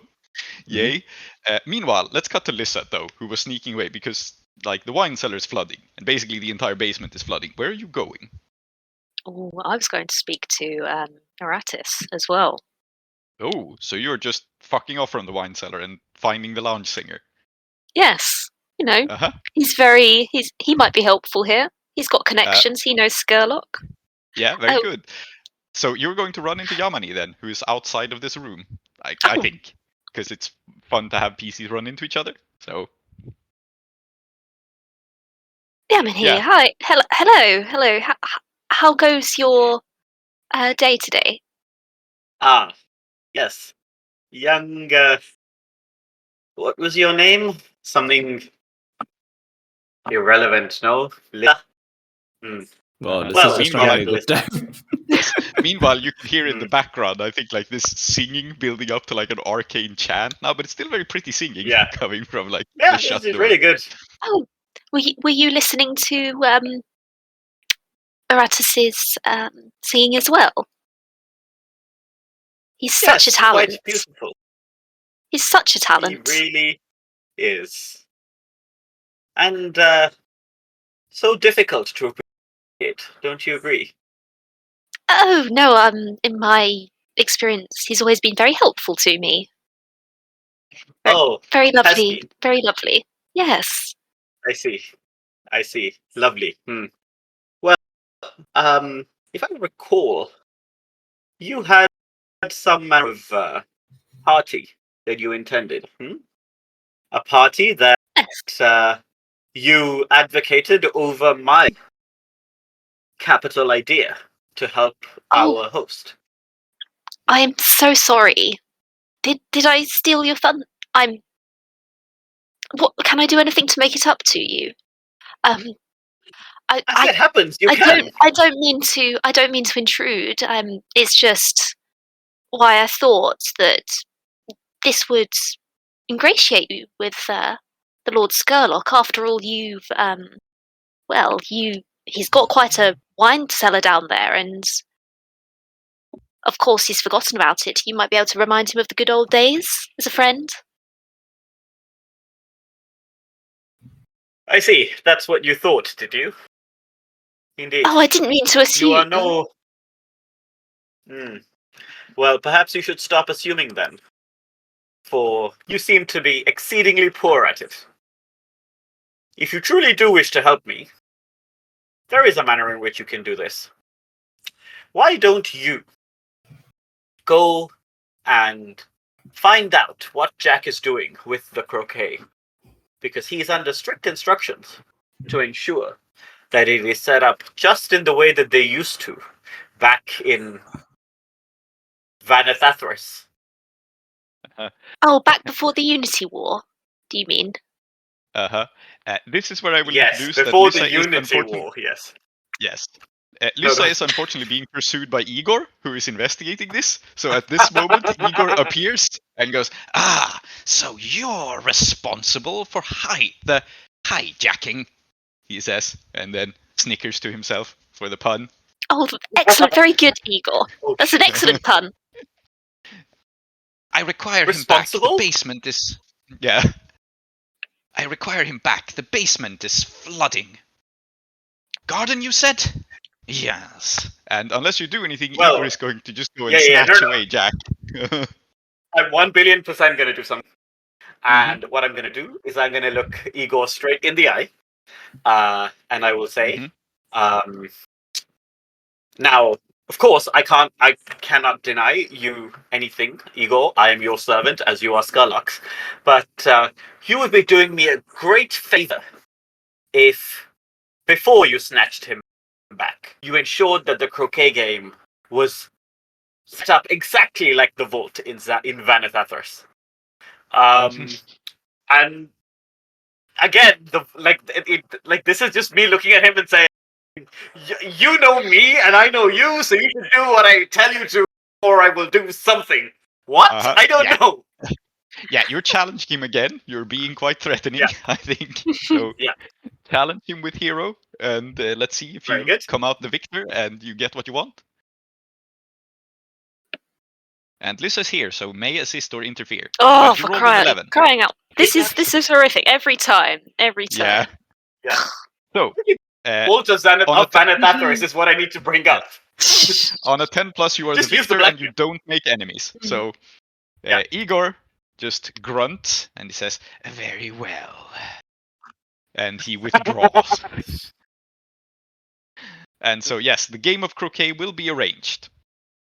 Excellent. And in that case, Lissa, what I'm going to do is look at Lissa and say, now that that's been dealt with, you may, if you like, beg me for my assistance.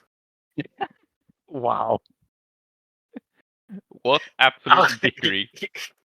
Yeah, I'm not a nice person, and like several hundred years in a cask did not help. Yes. Just to keep NPCs available for Lissa to play with and against here, I think Aratis is done singing and can be once more pulled into the scene if you wish, Lissa. Yes. Yeah.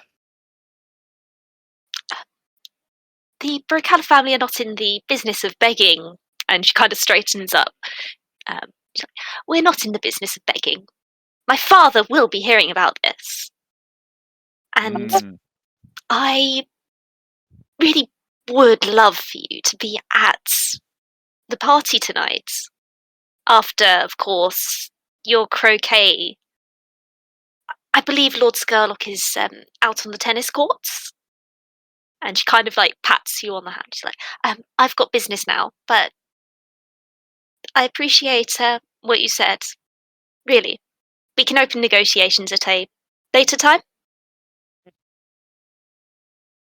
I'm always available to be negotiated with. If no, you don't really have much else to do you? They should no, I do not work for a living. Friends, unlike some others I know. You should rename this game to Assholes in a Rich Guy's House. Yes. Yes. Yeah. Amazing. Yeah, I don't think there's a move here. Sniping. Yeah. No, there isn't. I'm just sniping at this young, you know what. I'll just say, I don't work for a living, I'm afraid. Like some people and their fathers.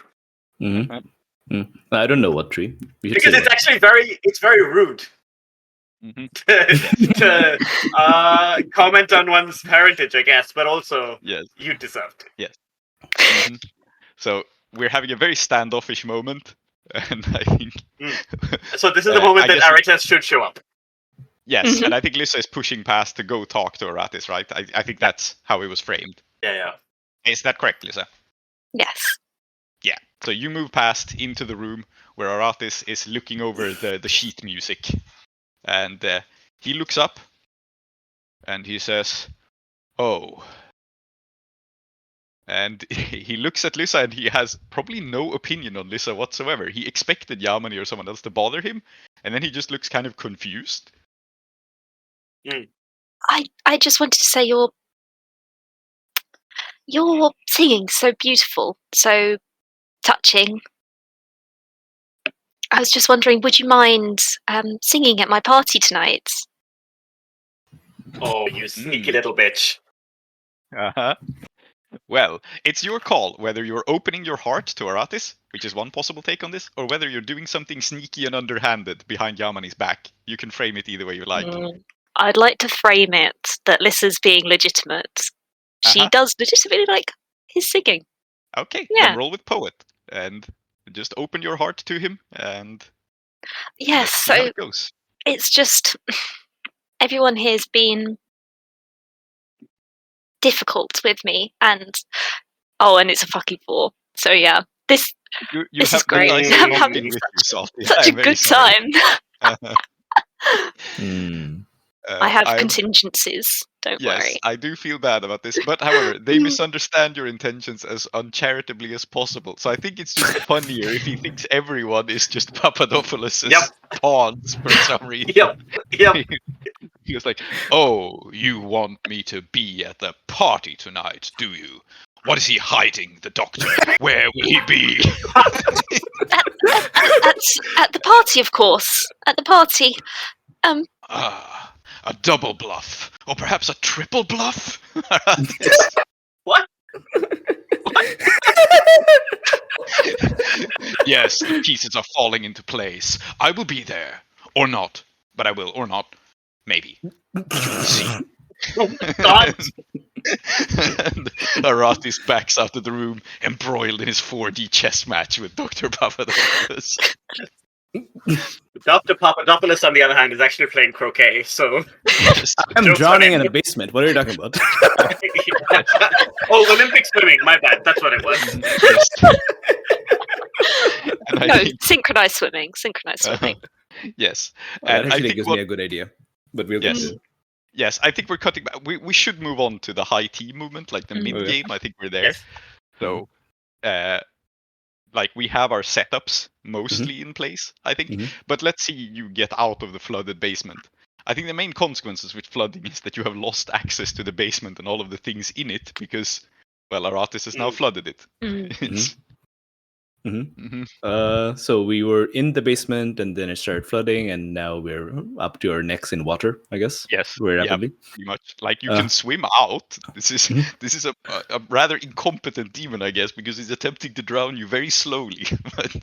I think who knows why demons do things, really. Yes. I think I'll look to Alberti and I'll say, Alberti, allow me to demonstrate to you why I, in my youth, was the all-Acheros river swimming champion from the years 843 to 849, consecutively, barring 847, in which I came down with a stomach flu and could not compete. And I'm just going. Yes.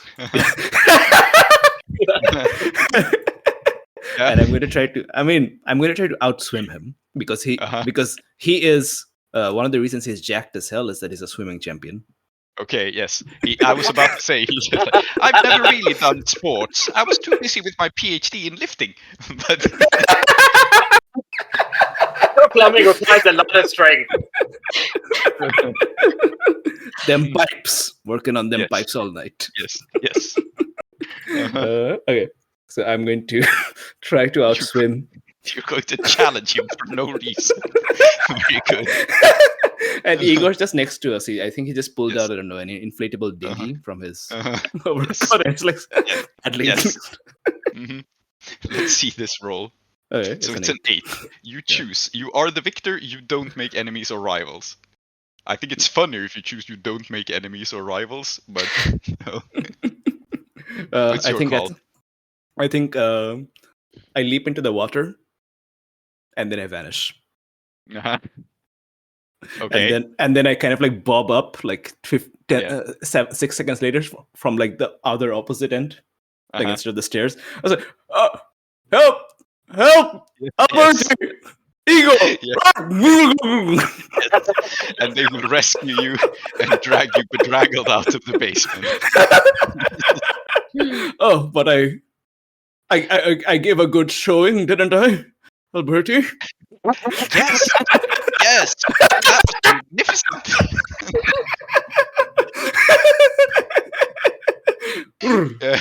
You really need to teach me about applied swimology. I only have a master's in that. He says. Swimology. Yes. Alberti just has degrees in everything. This is just Alberti. Yeah. I am happy to teach you all that I know, and it was so considerate of that lovely young lady to bring me this coat. I wrap it around. Yeah. It's such a shame that she, like so many in her generation, immediately went to pieces and ran away as soon as she was confronted with difficulty. Oh my god. Albertine nods.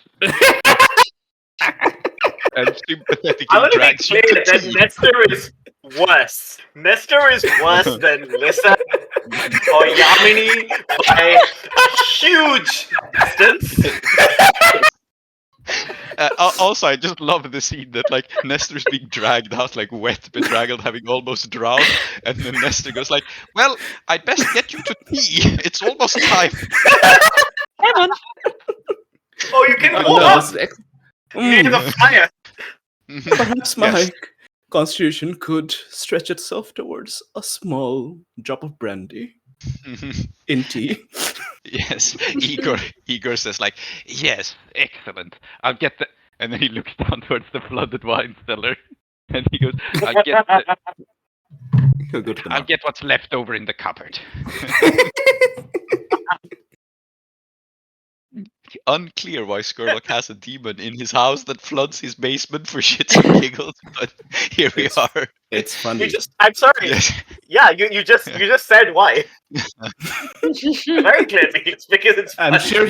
I'm sure he knows exactly what's going on. He just thinks all of this is funny. Yes. So, we gather now at high tea, and to just briefly narrate the scene, Scurlock is back from tennis practice, so he shows up again in his, like, he's wearing this grey suit with the comically big, wings around his head, right, like the typical vampire suit, and now he also has a sweatband on, because he's been playing tennis. Excellent. And he's coming back from his practice going like, "Ah, yes, I do so admire a good workout." And since no one has gotten leverage on him, he's here with the annoying tennis pro. So Kitiana Robespierre is on his arm as his companion. And she's stupidly hot. Disgusting. Yes. Oh, yeah. Yes, she's stupidly hot and is also wearing a sweatband, of course. They're matching. It's like the ultimate sign of a budding relationship. Yeah, does she sell sports clothes? Is that one of her sidekicks? Yes, clearly. She's part of an MLM. Oh, fuck. Yeah. Yes. She went and landed herself the biggest, possible catch, except she doesn't know she's about to be caught. Yes. Incredible. Monsters loving monsters. Yes. So Scurlock comes into the tea room where the doctor is being warmed up by the fireplace, where the other characters have rejoined them, and says, "Oh, so I really just have to sell to 3 of my friends. Intriguing." There's 3 friends right here. No! No! And I love that an NPC has pulled the host into a fucking scheme this time. Yeah, that's basically. But yes, he takes a what seat happens by the when long nobody end of the rolls table. well. Yes, where Kitiana is also allowed to sit down at the long end of the table, and then he looks over and he says, "Ah, Nestor, I take it you found the leak." Says the doctor like a wet dog. Oh, yes, I did find that.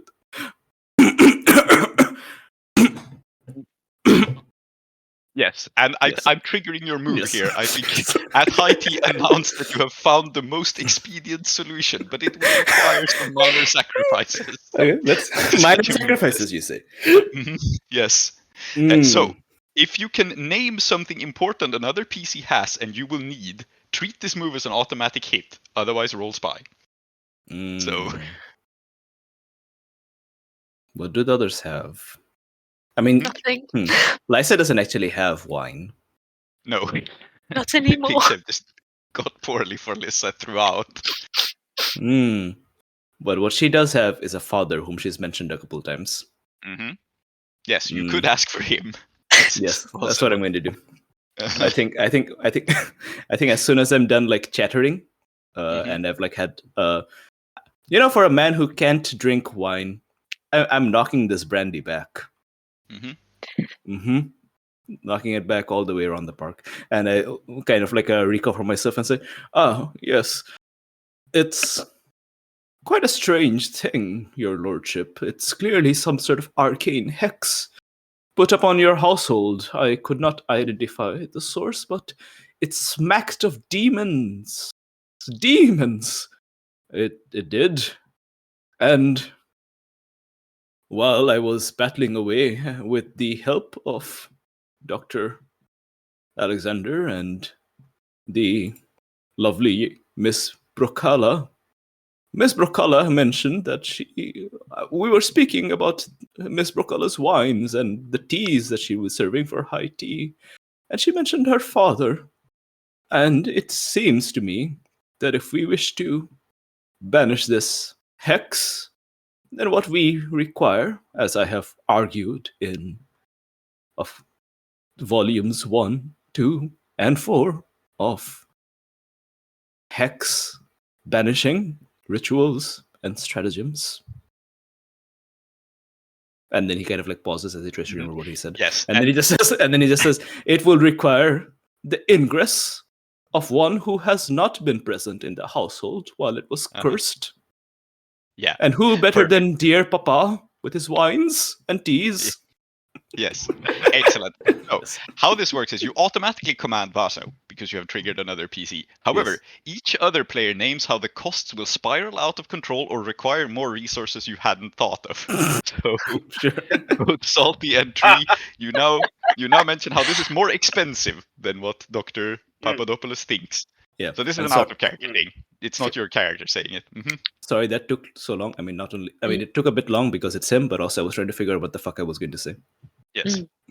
No, very reasonable. So, never permit anybody to tell you it's not reasonable. Yes. So, both of you name a spiraling cost. Let's start with Salty here because it's your dad. My dad. Well, you've got to install a whole new coal-burning boiler and heating system because it was ruined. Okay. Yes. Excellent. Barsha will, I guess, provide or try to provide. The Lamprechts did coal and gas and stuff. That's true. Yeah. And I have to provide this? Yes. Yeah. You do. Sure.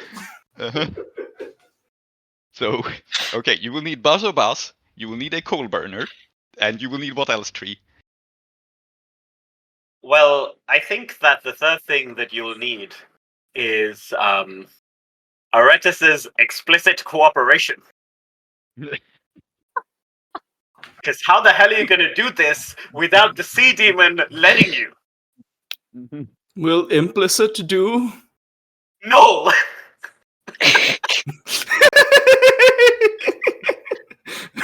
No, it will not. I had to try. Yep. Very good.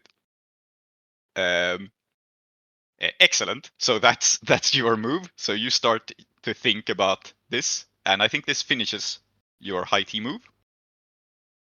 So it says, between high tea and evening, secure your resources and spiraling costs. Get the things you need to address the issue. And it is now clear to you what must be done, which is you need Baso Bast, Aratis, and a big-ass coal burner. Let's see. And I think let us turn to Lissa, probably, as... let's have Kithiana speak, because she hasn't yet. So she says, like... So, oh my god, I heard you're having like a big party. That sounds so exciting. Can you tell me more about it? What are you gonna do? Oh, and who's gonna be there? It's all about who you know. By the way, if at the party you wanna like sell some sweatbands, and she like points at herself. So Lisa, you will move everything about this woman. When it's time to sit down for high tea, enthuse about how grand the event will be. Name specifics, then roll hero. Oh yes, I'm going to ask the Red Sashes, the Sword Fighting Academy, to join us for a display. I understand they've recently arrived in Duskfall. They'll be very, very incredible to see. And of course, I would be more than happy to have such an esteemed saleswoman and athlete cell here as well. That would be, wonderful. So you have Arathis, the Red Sashes, tennis equipment. Yeah. And roll plus hero. Yeah. Were the Iruvian Reds that that'll be why. Scurlock was talking about the red sashes?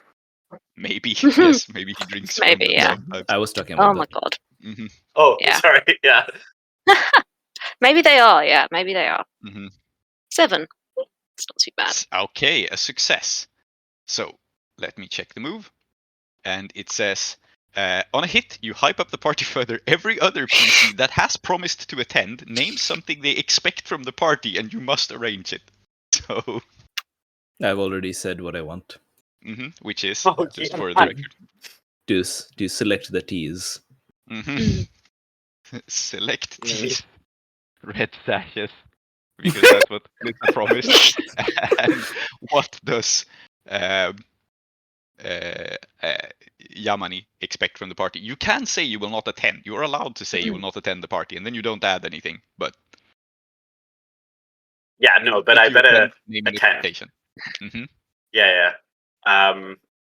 So I think as they say this, I'm gonna look, and this time much ably flutter my eyebrows. Eyebrows, wow, eyelids. No, you know what? Fuck it. It's weird. Yeah, I'm fluttering eyebrows. Take that, magazines. Unrealistic G standards. My eyebrows. I think what I'm gonna say to Lord Scurlock is, oh my lord, I'd heard that your basement was unfortunately flooded. It would be such a shame if the high tea that was to be arranged in your own mansion had no wine whatsoever. And I think if I arrive, what I expect is wine. Okay. I don't know where you're going to get this wine. Yes. So how this works is you now have 3 promises. They are the red sashes, select teas, and wines. And just to flash forward here, when it comes time to the evening, you will roll your number of promises kept, Lisa. This is how it works. So, this is fine. Yes. So that's what you're setting yourself up to. But yeah, you rolled a 7 to 9, so you have the situation under control for now, kind of. And between high tea and evening, go about arranging everything you've promised, or at least fantastic. This is fine. So this is your goal now. And lastly, let us see how Yamani's move triggers. And if you have the full cooperation of your tag-along and they don't outshine you, then the afternoon is a success. This is not the case, I think. So otherwise, roll hero. Yeah. To be clear, my original tag-along was Professor Alexander, who tattled on me. My second candidate for tag-along was the Jack of Diamonds, whom I sent away from me. My third candidate for tag-along was Lissa. I told them to go fuck themselves. Yes. So yeah. So plus hero. Plus hero, indeed.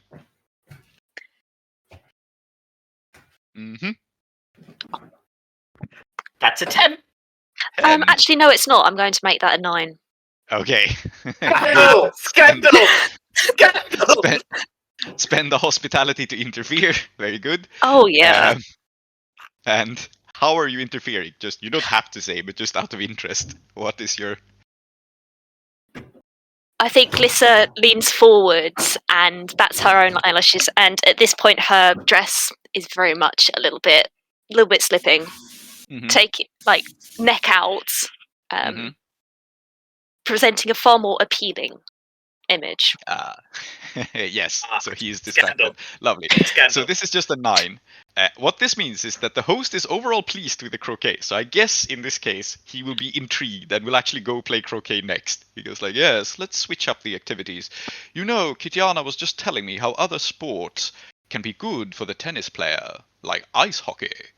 That's an obscure reference right there. But anyway, he will be excited about it. However, because you didn't get a 10+, your tag-along steals the attention, which means Lissa in this case. I think we've had you cycle through tag-alongs, but I think because of her interference, it's now her. So, Lissa, if you go play croquet, you will automatically outshine Yamani in it. This is the consequence of the 7 to 9. Yeah, I think I will. So Lord Scurlock is don't overall pleased. Don't go and play croquet! You hate croquet! So, what the goal for Yamani now is, between high tea and evening, get rid of your tag-along as best you can, and make ready to impress the host as you attend the evening's activities, chancing a moment to speak with them. So your situation is Scurlock is pleased with you, and tonight you'll have an opportunity to chat with him, but he's more interested in Lyssa at the moment. This is your 7 to 9, and this is your goal to somehow get Lyssa away from Scurlock. Which may be easy because Lyssa actually has shit to do. So, yes. Okay. So, I think that wraps up the tea scene, which is usually quite brief. Yeah. Yes. Lyssa is playing croquet with access to Scurlock and Kitiana, and other people who may or may not be there. And you, you were also there. You don't. You don't matter. Mm-hmm. You're not the focus of this scene. Oh my god! I'm gonna make it rain literally on your parade. I'm gonna make this happen, and then we'll see who's glad. So, Scurlock plays a couple of rounds. I'm now envisioning him playing croquet in his vampire cape and sweatband, and it's just a great picture. Yes. But anyway, yes. So he says I suppose what happens is, since the rules establish that Lyssa is outshining Yamani, Lyssa just happens to be good at croquet, and this is what gets his attention. So he says yes, you've clearly played this sport quite a lot before. Tell me, is your father handy with a mallet? What a strange sentence.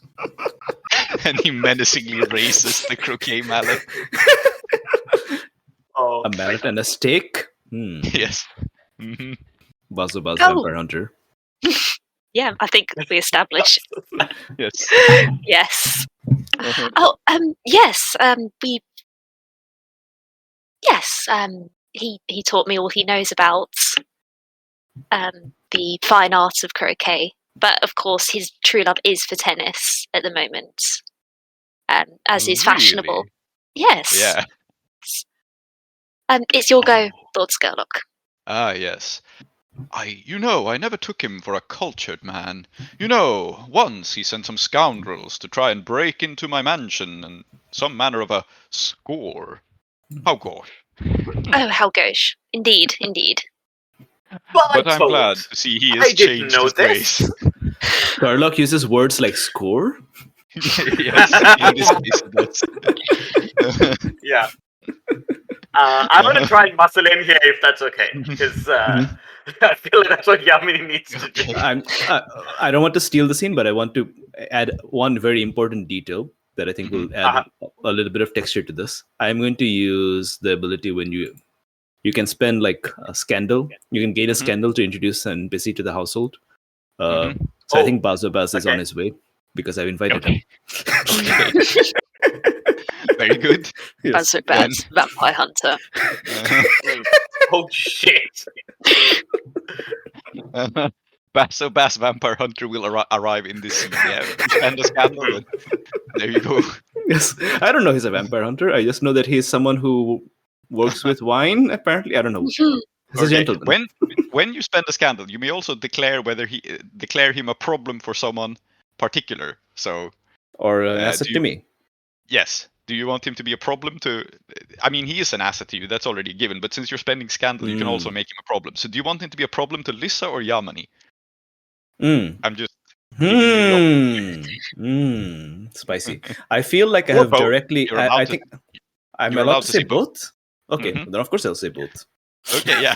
Also, Basso was introduced originally as a problem for Lyssa, so I think he's going to be a problem for Lyssa anyway, right? So okay. Yeah.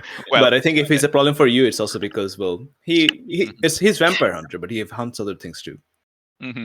Yes. Well. Yes. Okay. Let's continue on with the scene until Basso appears. But Yamani was butting in, I believe. Yes. So as this score business is mentioned, and of course after Lord Scurlock's turn is my turn. So I will line up. I will grip the mallet, and I will say, "This is some." I'm just gonna say this is some Mario Party shit. Just tennis. Yes, it is. It's like tennis with Bowser, with Lord Scurlock. Anyway. Yeah, it is. It's terrible. I will say, Bartold, darling, you didn't tell me that somebody attempted to break into your house. Who would be silly enough to do that? Oh, I don't quite know. They were insignificant to me. He says as he drops the mallet up on his shoulder. And then I'm gonna look at Lissa. Tell me, Salty, what one thing about Lissa could I plausibly claim someone who tried to break into Lord Scurlock's house might have been spotted with? Oh, interesting. Oh, I think like a favor of some sort of Lissa's. Yeah. I think she's given them a real flower, radiant flower. Yeah. Mm-hmm. So I think I will look at Lissa and I will say, Bertold, now if I remember correctly, you said that Lissa learned the mallet from their father? Now, far be it for me to make claims, but it does seem as if Lissa is also the kind of person who might have given a mallet-wielding scoundrel a flower, dainty as she is. Okay, so it is your call, I think, again, whether you are challenging Lissa openly or whether you're thinking this is subtle. Oh, I think this is subtle. I think, okay. Yeah. Mm-hmm. Yeah. Also, yep, I haven't rolled Spy yet, so I want to roll Spy. But yeah. Mm-hmm. Yeah. Then let us say that you're rolling Spy. And the way I'm framing it then is that this is something you might plausibly sneak past Lissa without her realizing the full implications thereof. But we'll see. Yes. Great. 8. Which means even if you interfere, I've still got a 7. Yes. Oh, wait, However, no, hold up. Wait, I can gain scandal, right? You can gain scandal to apply a -2. I may instead gain 1 scandal to give you a -2 if I do something outrageous. Yes, this is I'm allowed. going to gain a scandal to bring that down. I read the moves. I know what I'm doing. Yeah. What outrageous thing do you do, though? How do we explain that you gain a scandal from this? Oh, I think Lissa takes the mallet from Yamini and goes, no, I think you actually find you need to do it this way. And I'm going to go do the ghost moment on you. So as in, I put my hands around yours and I'm like, okay, so this way. Shit. Yeah. Yes. Yeah. And this throws off Yamini off of this whole story, and I think Scurlock just gets distracted as he's wont to do. And so how this move works is you are discovered, but he will not be by Scurlock because it doesn't make any sense. So he doesn't realize you're trying to manipulate him. He doesn't realize anything. What becomes obvious is to everyone else present, you are trying to pull a move against Lissa. And so you are discovered, and Lord Scurlock. I think this is where Bazo Bass enters. It just makes sense to me. So I think. And I am now the person who maybe his daughter is hitting on? Well, yes, shit. Exactly. So Bazo steps into. We specified this was the front courtyard, so people can actually just walk in. And so I think Bazo and a gang of thugs walk in and go like, Lissa, get away from that woman. This. What is going on here? What's all this? Where's Lord Scurlock? He says, and you realize that Scurlock got distracted and disappeared. Because he's a vampire, he can pull moves like that. Tatiana had some more sweatpants to sell him. Yeah, Father, no, did you bring the wine I asked for? Okay. This is steps back. Please, you know how important this is to me. Okay, so let's just straight up. This game doesn't have flashbacks, but I feel like this is a flashback to open your heart to him and get his empathy and get him to give you the wine anyway. Right? Please, Father, this is important to me. Yes, I think you can roll with Poet to try to turn this problem around. But Daddy, if you miss, please. it will be bad. Papa. Papa, please. Yes. Mm-hmm. This is the time to roll a fucking 12, okay? Yes. Okay? Yeah, There yeah. we go. 11. There you go. 11, Okay. finally. Yeah. Hey, Yeah. your dad Thank just you. loves you. Yes. Dad. I So hate. they sympathize with you and are helpful to your scheme. So he says, like, of course, Pumpkin. I mean, what do you think? And he points over his shoulders and goes like, I brought Pickens. He's the sommelier of the Lampblacks. And Pickens, The Lampblacks have a Somalia? yes, they do. Let me show you the image I usually go for Pickett because it's really, really funny. Yes. If this man's Yep. this man's the goddamn summary. Yes. Yes. Good. That's Incredible. the guy. Would you like to describe this image for everybody else? I'm not eloquent enough. It's a grumpy old man who looks very working class. And he says, Yes. Correct. He Correct. looks like either a postal worker or a coal miner. I can't tell. yes. So I guess Pickett steps forth, second in command and sommelier of the Lampblacks, and he says, "Hey, don't worry about it. Right here, Gov. I got you some really nice Merlot." Oh, Pickett, you are just wonderful. Yeah, it's full-bodied and nice. You'll like how it develops. Shall I pour you a glass? Oh, I think Yamini would really appreciate, actually. She's, well, there's I beg just your so... pardon? Well, you said you wanted wine, didn't you? Oh, right, love. You Right, just. I'll pick something out for you. And he, Yeah. You He's just see aggressive Yamini's in the face go, what the fuck? How did you do this? I This man technically has did to use the this." phrase "proper pissed" at some point. yes. Yes, absolutely. So Baso, who is still a problem, was like, anyway, darling, I've told you many times, Lord Scurlock is dangerous. All right, we wait. That haunting melody, boys. It's that demon. Aratis demon? is singing on the upper floors. I guess Baso is just hyper competent in this version of the story. Yeah, no, I He's think just like, this makes sense. Yeah.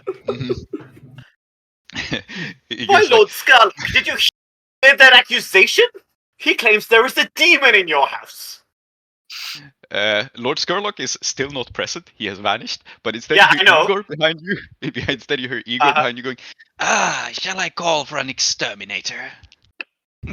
What? The eagle. I did see you there. Yes. Yeah. Yes. That won't be necessary. We'll deal with this demon problem. Pickett, get out the demon bane wine. Oh my god. Is it a bottle that has like a skull and crossbones and then XX written on the label? Yes, exactly. That's why. Yes, exactly. And so Pickett draws forth the demon bane wine. He goes, right, boss. And I think they are going to tell Alyssa to stay back and engage in demon hunting. Cool, because that opens me up to fulfill a second promise. Yes. Excellent. I guess you have the initiative. So what are you doing? They are heading off with the demon bane wine.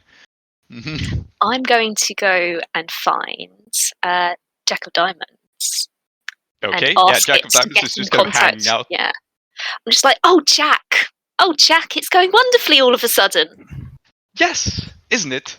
Oh, how are Lovely day. you? How are you, Jack? Would you like to be taken outside today? I knew you were outside earlier, but obviously doing all your... Delightful. Just please don't turn me upside down. The other me gets really weird about personal contact. Let's just pick me up and take me outside, okay? Okay. Yeah. I'd Also, say don't you look can at the see back. the sun, but don't look at the back. Mm-hmm. Yes. Oh, Jack, it's just going so wonderfully for me. But I don't suppose. What would you like today? We have such lovely conversations, you and I. We really do. You know, I always liked you. Oh, Jack, the feeling's mutual. Oh, Well, isn't that nice? Look at the weather today. Not rainy for once. I don't like when it rains, given that I made a paper. Yes, I suppose the rain is a little bit depressing down in Duskfall, isn't it? I do prefer Imperial City, especially this sort of time of year. Yes, lovely in the spring, isn't it? It is. Yes. And so, where are you taking Jack precisely? Are you just leaving the premises? Or I'm going to ask him nicely to get the red sash, get my Lyra Clev to come and give an exhibition sword match.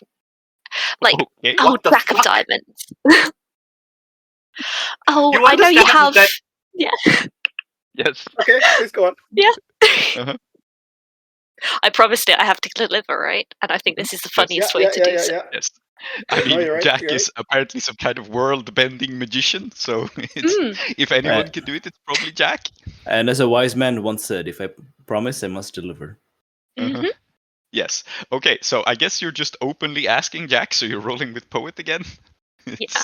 I'm like, I'd just surely love to see my Lyra Clev, the fantastic swords mistress. And I think she's going to open her heart and say about how I feel like my Lyra is still young of an age. Yeah. They had romantic feelings for each other, for real. Oh my god, yeah. Okay. Yeah. All right. Let's see this roll. 8. Okay, It's an 8. So you pick. You know something? No. No, it's not. It's not, is it? I'm gonna peer. Yeah, I'm gonna peer. I'm gonna take some scandal, and I'm gonna make this bad because what this game needs is more infighting. Okay. So I think as you ask Jack this, I am going. I don't think you will notice, but I'm creeping past, and then just as Jack is nodding along, he will see my face, and I will just mouth Vault of Vanithathris. And the reason that this is scandalous, I think, is that in this case, when I say this, I'm not as quiet as I think I am, so everyone can hear me. Yes, including Igor. So they see you intimidating this poor playing card, and Jack gets distracted and confused. And so you turn this to a 6, which means they misunderstand your intentions as uncharitably as possible. So Jack goes like, "Oh, my Lyra, of course. I didn't realize you felt so strongly about her. Don't worry, I'll go tell her right away." And he will fly out of your hands and go and confess your romantic feelings for my Lyra Clev to her. This bitch done bad. This is what you deserve. Now when you flirt with my Lyra, it'll seem like both me and my Lyra are competing for your affections. Yes, I think this is how what's scandalous. Happening. Yeah. So Jack will fly off and confess your romantic feelings for my Lyra, and we shall see what comes of it. But let us cut to Nestor for the moment. Okay. Because Nestor Papadopoulos is indoors somewhere. You will be interrupted, but what are you doing? So first I wake up from a nap. Of course. It's been a hard day. I wake up from a nap in the study and I kind of stretch. I do some minor calisthenics. I have a nice tea, and then I go out and look, and I find my new best friend, Dr. Alberti Alexander, and we're looking out at the lawn, and we see Bazabaz show up, and I'm like, "Oh yes, that must be Miss Master Lord Brooke. I am heavens, I do not know his proper title. The gentleman has arrived, and thus, yes, and thus we see the first blow struck against this furious hex, and now we must turn to the second matter, which is, my dear Dr. Alexander, you are a working class fellow. Do you know anything about boilers?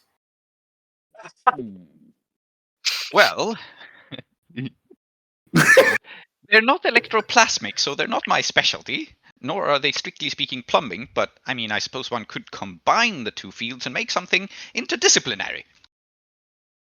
Ah, yes. You were always a fan of this newfangled trend for interdisciplinarity. I call it indisciplinarity. But we must make do with what we can. So you can, as they say, jimmy together a boiler. Well, now I think you must make a roll against him. Yes. I think you're actually opening your heart to him for once, right? You're not. Yeah.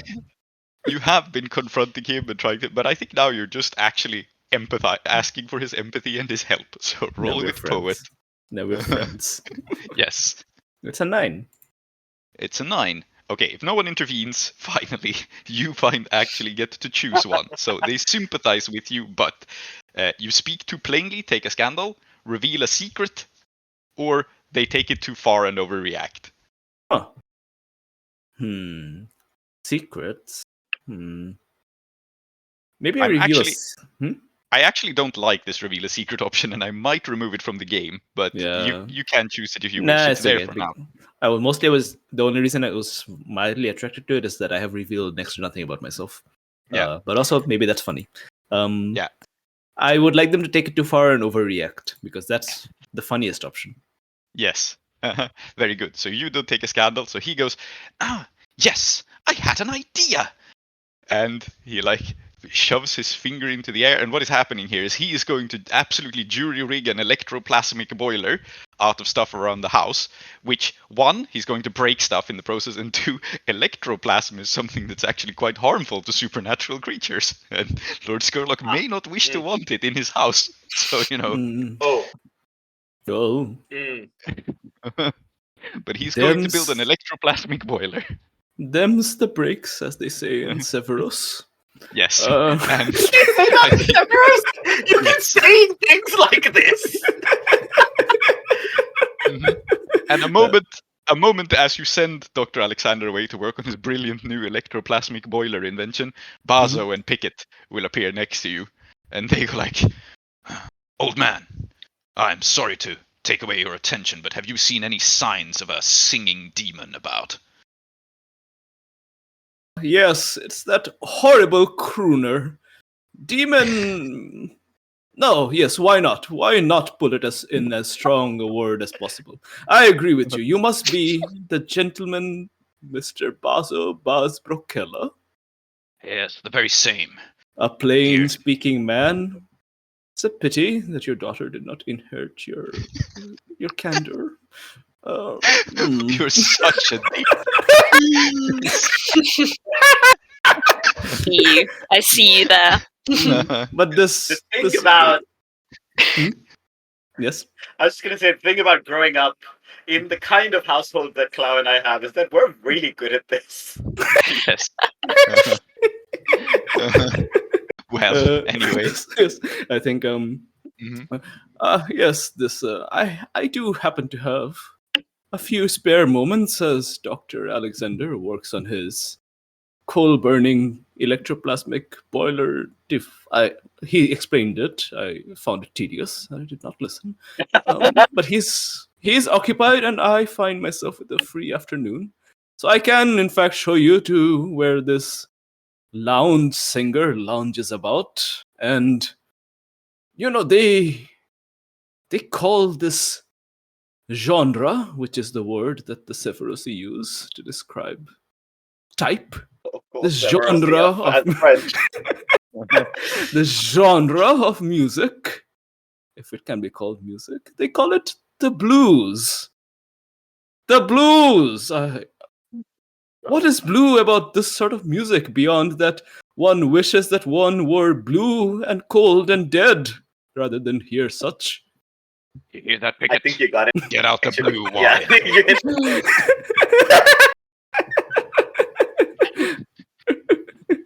but tell me, your daughter, she never really told us how we should address you. Is it Lord Brokella? No, it's not.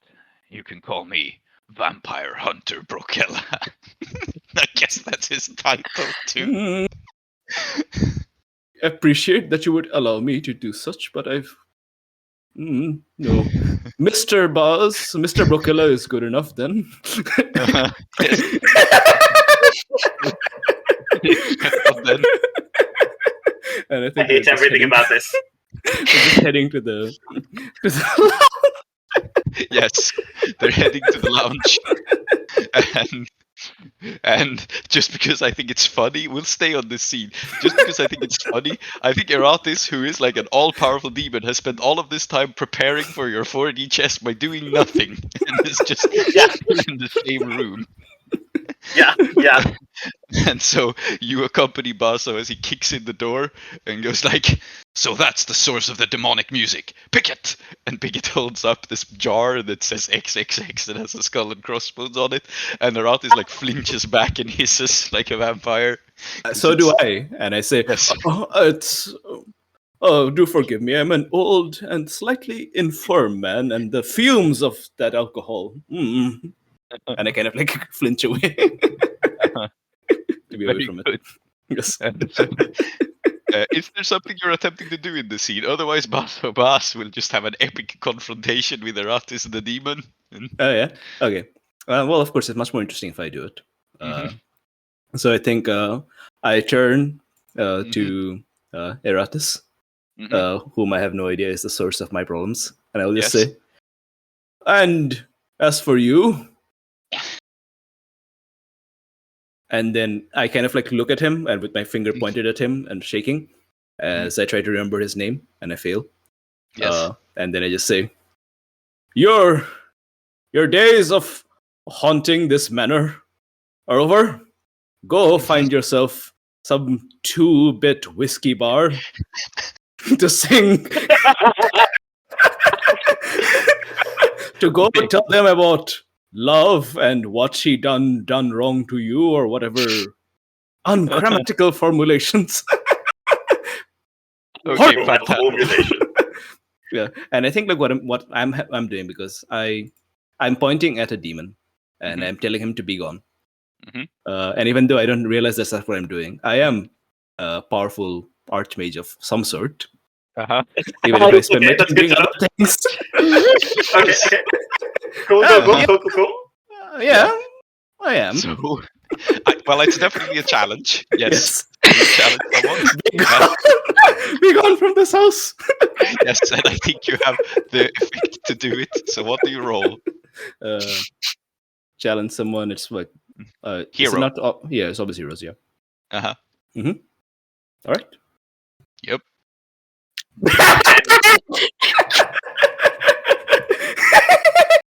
Okay, so both. You are the victor and you don't make enemies or rivals. Yes. So I think as you say this, Pickett shakes the bottle and the tops of the cork, and it's like champagne, surprisingly, in this XXX bottle, and it stains Aratis, and he flees, and it will in fact dissolve this human form. So it's not like the demon isn't dead, but the identity of Eratis has been eroded and the demon's been banished. And Basso turns to Pickett and goes, Basso turns to Pickett and goes like, "Well done. All right, now for Scurlock." Oh, good heavens. Good heavens, that alcohol is quite strong, isn't it? Oh yeah. Damn it! This room isn't ventilated enough. Basso says. I'm going to pass out then. Yes. Very good. Excellent. Let's just assume that everyone else passes out because, again, it's a farce, so they can't actually kill the host. The host is immune to harm in this game. Yes. Anyway, so Lista, what are you doing? Your father told you not to go into the house, and maybe he assigned like a thug to make sure you don't. I don't know. Well, I need to find Nestor so he can choose all the teas for me. Ah, yes. So you need to go into the house where Basso is. Nothing revives a man like some fortifying tea. Yes. Doctor, where are you? I need you to explain the concept of oolong from Puer today. Where are you, Doctor? Okay. So, because it's funny, let us assume that Lissa finds everyone knocked out by the Demon Bane wine, which is, after all, quite strong. So everyone is just lying around unconscious in the lounge singer's room. So Basso is there, and actually, it's funnier if Pickett is awake. I think Pickett is busy dragging everyone out because he's immune to this. So he goes like, sorry, love, they're right pissed.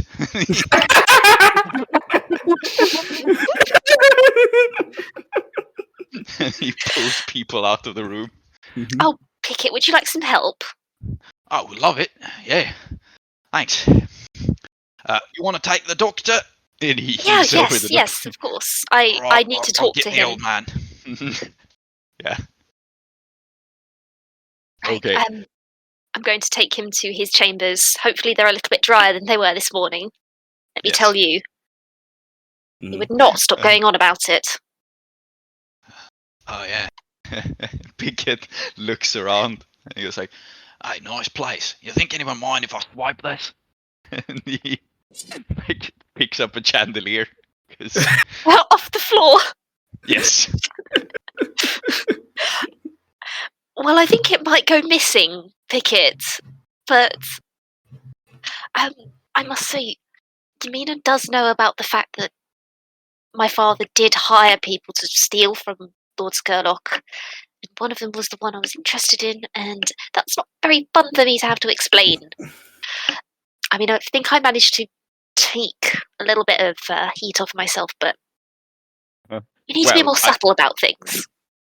Okay, you need to make a roll with Pickett here, I think. And the question is it poet or is it spy? It's up to you. I think if spy. Yeah, it sounds like spy. You're trying to help him be subtle. Mm-hmm. Yeah. Okay. Then let's see you roll with spy. That's a 5. Amazing. So what will happen is, what will happen, I think, is Pickett just goes like, right, I completely understand. Too conspicuous in it. And he leaves the chandelier, and then he will instead steal. He looks around for something that looks valuable, and his eyes settle on like a silver book in a bookshelf, inlaid with precious stones and covered in arcane runes. No, don't steal the Necronomicon. Don't steal the Necronomicon. No one's gonna miss this. No one reads. No, exactly. Yeah. This guy's a jump. He just plays sport. Yes, because you failed the roll, you don't notice this. Pickett just goes for the thing that no one will miss, which is this book. So... No, Pickett, no. There's Archlich Pickett to you. And I think as you drag the old man back towards his room, we see Pickett in the background go like, I wonder if this is some kind of cookbook. Something that goes with the wines.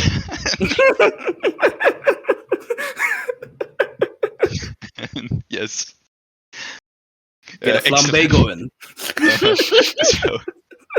So while Lissa takes the doctor back to his room, I think let's check in with Yamani once more.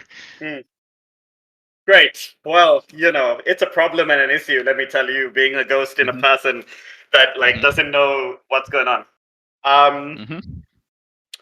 So I've scared Jack off. I have jacked him off. Yes. But I have yet to convince Lord Scurlock or anybody else that this young whippersnapper Lissa is useless. And nobody should pay attention to her, right? I have to tell you that I had like a 3-second moment where I imagined how one would jack off, and I didn't like it. Yes. That's why Jack says don't look at the back of the card. Well. Great. Anyway, so... yes. He gets in your hand. That's how. Anyway, I'm so sorry. That was just very funny.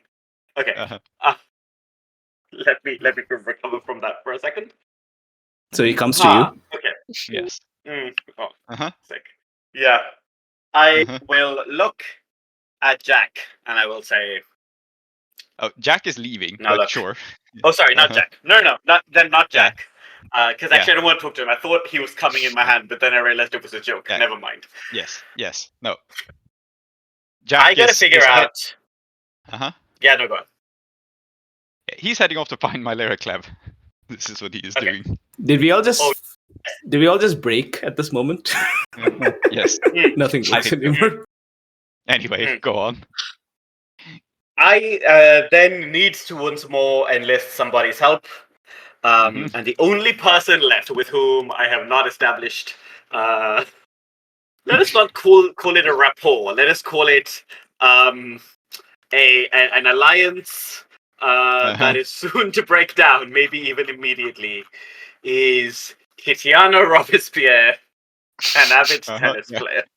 She is every here. single other NPC thinks I suck. So I gotta make a friend.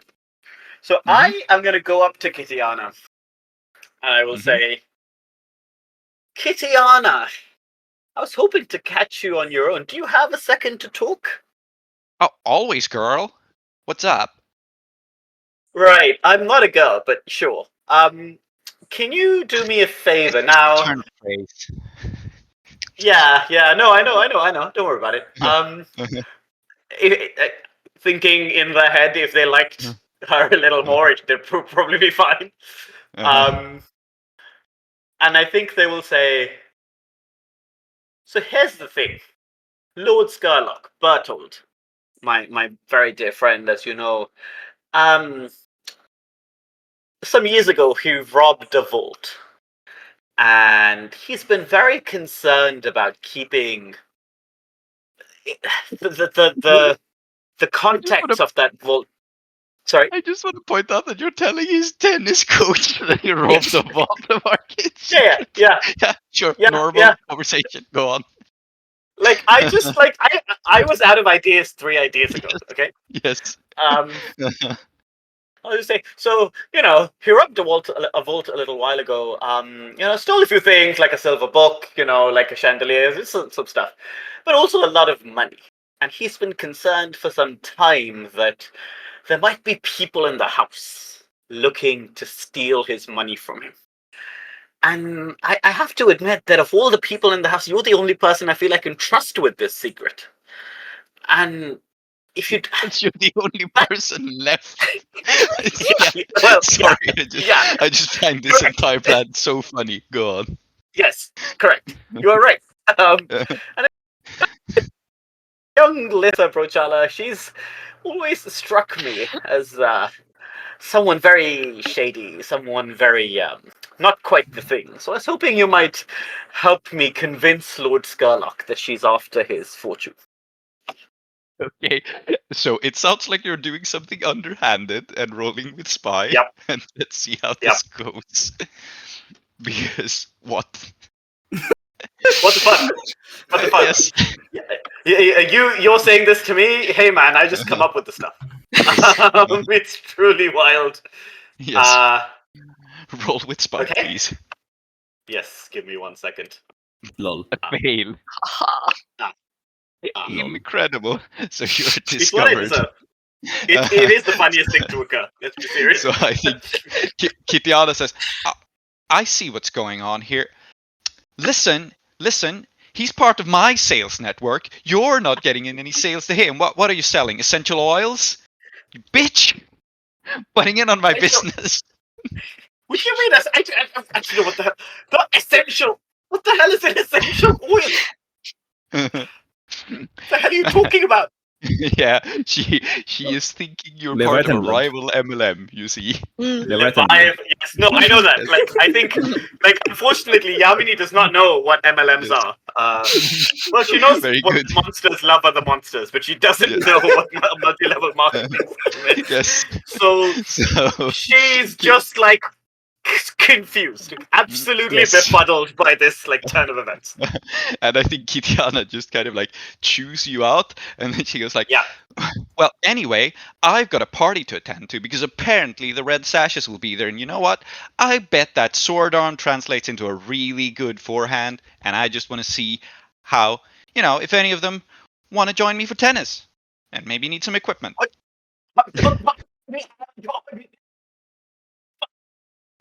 And she's going to go attend the party. And I think let's do the scene with Lyssa and Papadopoulos, but I think we're moving on to evening, to be honest. It's always funny to me when Tree starts losing his shit and this dude is like, no, I won't record those actually.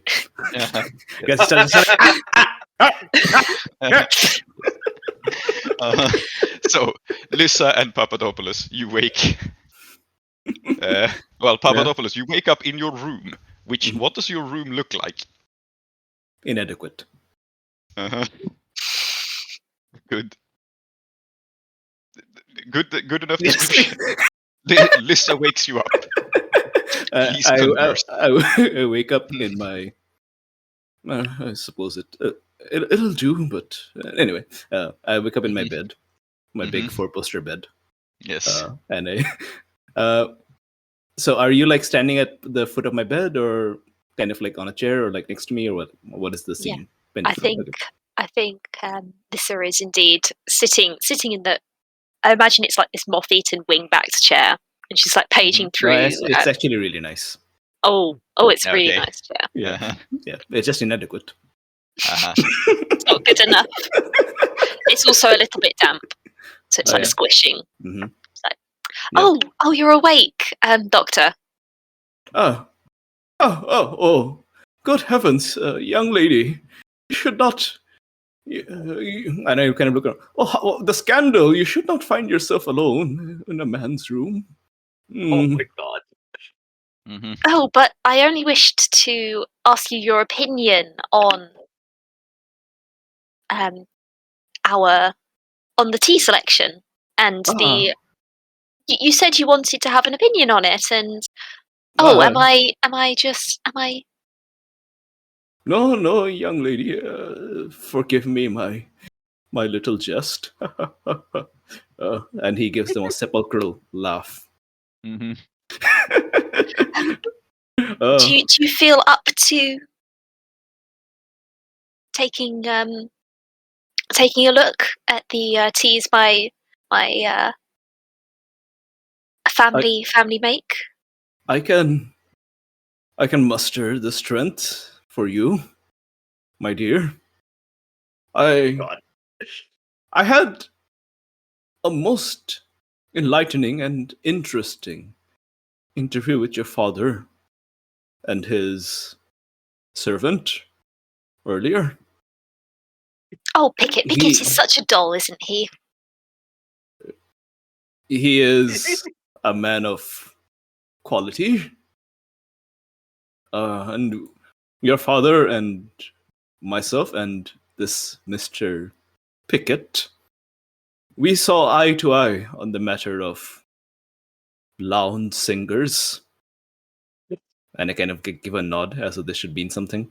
Mm-hmm. And I think you can show me your teas anytime you want. I'm just going to... I think I'm just going to kind of prop myself up on my bed. Yeah. And, So, do you want me to listen to you going on about lounge singers and being an archmage of some sort of conclave? No, it would be. Yeah. It would be. I never talk about being an archmage. I just am one. Uh-huh. It's not important. I'm just saying, if I'm giving you what you want, which is me, which is Lyssa's ear, you become entangled in my scheme.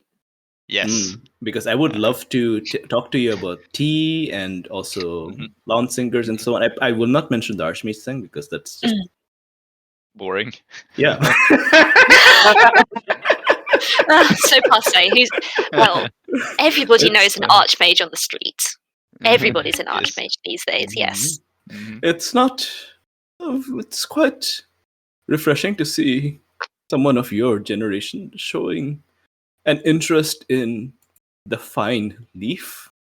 I find that so many young people all they care about is blood needle and other such things. I heard that they do it from each other's bottoms. Oh my god! Why would you say something like that? Oh, Doctor, that's not true. That's just a rumor that the Doroblins spread around about my family. Actually, we do it from each other's belly buttons. It's a little bit more risque, you know. You know, it's the If only I could promise. do a mental saving throw. You should try anyway. It's just psychic damage, I'm afraid. So I think I am drawn into your scheme, right? What does this mean? You joining the scheme basically just means that you will be like, and I should clarify this in the rules, I suppose, but it means that we will be framing Salty's scheme as firing off first, and you will be part of it when it comes to evening. So, belly buttons. It reminds me of a most unpleasant experience in southern Iruvia. And the tea that I used afterwards to forget the taste was... And then I tell you the tea that I used to forget the taste of. I will not tell... I don't think I even tell you what the taste of what, but I think I assume that as a debauched young person you would understand.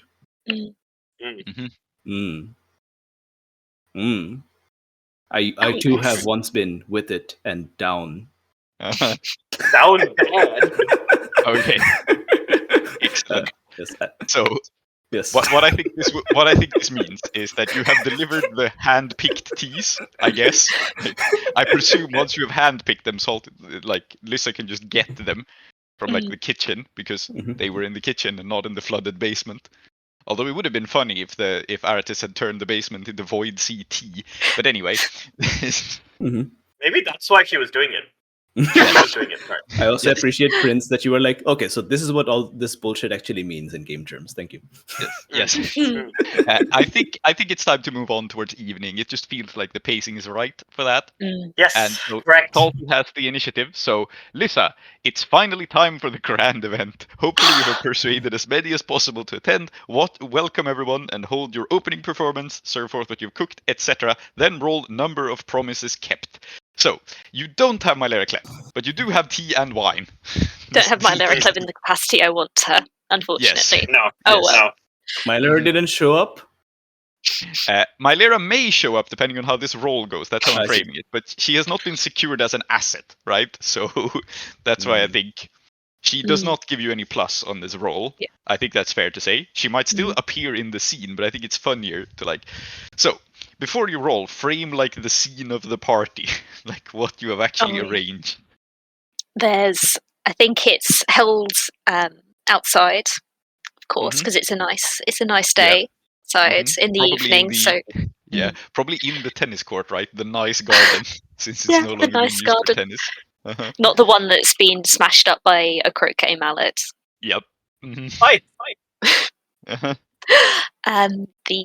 The Dimmer Sisters are rising behind us. It's all very lovely set out. Yeah. Lovely electroplasmic lighting illuminating the court, and a various selection of wines, most of which are from family vineyards, and teas and other such things, and pastries. It's all very social, very refined. Yes. Excellent. And yes, a thing to note about Yamani's scheme, by the way, is that Yamani's scheme is tied to another player's scheme, and I think it makes sense for it to be this one, which means that Scurlock is here. So yeah, it says the host wanders into another PC's evening. So Scurlock is here. I mean, it's not strange. The party is partly for him. So unfortunately, that means I also must be here, even though I really don't want to be. Yes, and so Lissa, I guess Scurlock, I guess Bazo and Co are still knocked out, possibly, or else they've stolen stuff and fucked off. Yeah. I mean, they did use their Demon Bane wine already, so maybe they couldn't confront Scurlock. We don't know what's become of them, actually. But Scurlock is here, and he says, like, I forgot your last name, sorry. He says, Miss Brocala. What? Yes. A lovely and delightful evening after some sporting. It's positively stunning. he says with a hand to his chest, and he looks at you with the intensity of a romantic if goofy vampire. Tell me, where shall we begin? I think this is where I shall roll. See what he thinks. I think goes. So these are from our vineyards in southern Negruzia. Yes. So it's a +2, and it is an 8, in fact. So, here is how this works. The event is a success, but your efforts go somewhat overlooked. You will need to challenge someone in a dance-off, musical competition, or food critic competition for your scheme to fully succeed. Mm. So, I think, Yamani, you're up. I think this makes perfect sense that you're the person that you're needing to be challenged. Yeah. You can say how you spoil the party. Otherwise, an NPC will do it. But no, yeah, sure. That makes perfect sense. But yes, it's otherwise a success. Apart from Yamani.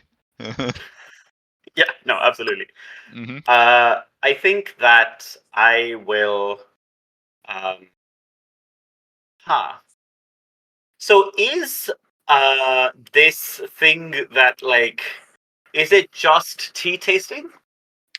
It's wine tasting at the moment. Yeah, tea and wine. Oh, okay. Yeah, I guess you combine. I'm trying to wonder what I'm gonna compete with Alyssa with. Okay, I think as I swirl some wine around in a wine glass, sniff it, I'll look up at Alyssa and I'll say, "Oh, my darling, shall we play a game?" A game. Oh yes, delightful. Some sports.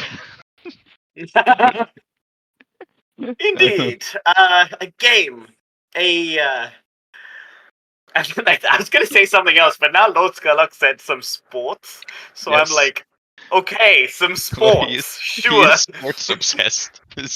Yeah, so I will say, I will stand here and balance this wine glass perfectly atop my head, and you can attempt to hit it off my head. As you were saying, your father is a great tennis connoisseur, and you've learned much from him, have you not? You could show all of us your skills. Yes, the wine glass on the head and try to strike it off, just as when I was a boy. Scurlock grew up with weird games, okay? Sure he did, yeah. I mean, I guess he grew up in an English village where people have these incredibly peculiar tiny competitions every year. Yeah. Shall we make it a little bit more risque? More risque? Why? Yeah, absolutely. Go on. And I think she draws a pistol. Just like, oh, shall we? Challenge accepted. Excellent. Yeah, okay. And I will say, and I think that you, in fact, will see, the viewer will see in Yamini's eyes almost like a lull, because I think they will just say, why ever not? Because they're already dead. Yes. So what the fuck is this gunshot gonna do to them? Or so they think.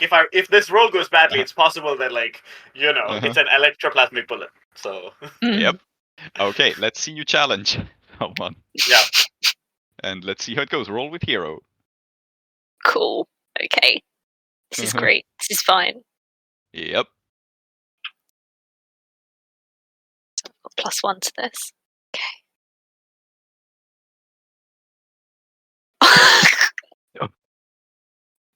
Would somebody like to help me out, please? God.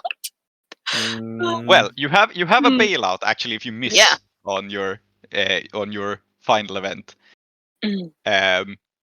which is let the event go by unremembered and lose 1 hospitality for disappointing everyone, or do something drastic and unforgettable, taking 2 points of scandal but forcing your scheme to succeed. Describe what brazen thing you do to become the center of attention. Yeah. So it's not necessarily that you miss here. A miss on this roll just means Yamani looks cooler than you, unless you take 2 scandal. And I will give you the option of introducing my lyric Klev with this scandal, because I think it makes a lot of sense.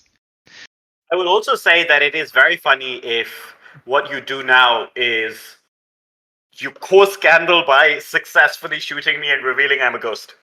Yeah, that is true. That's just taking to scandal for shooting Yamani in the head actually makes perfect sense here because it won't kill them. Yeah. And it's a problem. The funniest thing is that Yamani's scheme is to try to find something in common with Lord Scurlock, which being shot in the head might actually contribute to. So, but it's your call, Salty. I'm going to take 2 scandal because that means I get chucked out, and I think that's going to be very exciting. But my scheme will go off without a hitch. My scheme will go off without a hitch here. So very you take good. 2 scandal and you shoot Yamani, and I guess we're framing it as Yamani being shot. Yeah, I think so. I think what is happening here is everybody sees it's a perfect shot. It goes straight through the forehead, and I will fall down. I'm not bleeding because I've been inhabiting a corpse, and the wine glass remains unbroken. Yes. So in many ways, it's a more impressive shot. Yes. And here is the thing. If another player steals the host attention from you, Yamani, then your scheme fails. And I think this was actually very close to happening. But now, nothing says both can succeed, right? So what has happened here is that Lissa's scheme has succeeded to become the center of attention, and this definitely gets everyone's attention. Everyone's like, wow, what the hell? And you now have an opportunity to take the host's attention.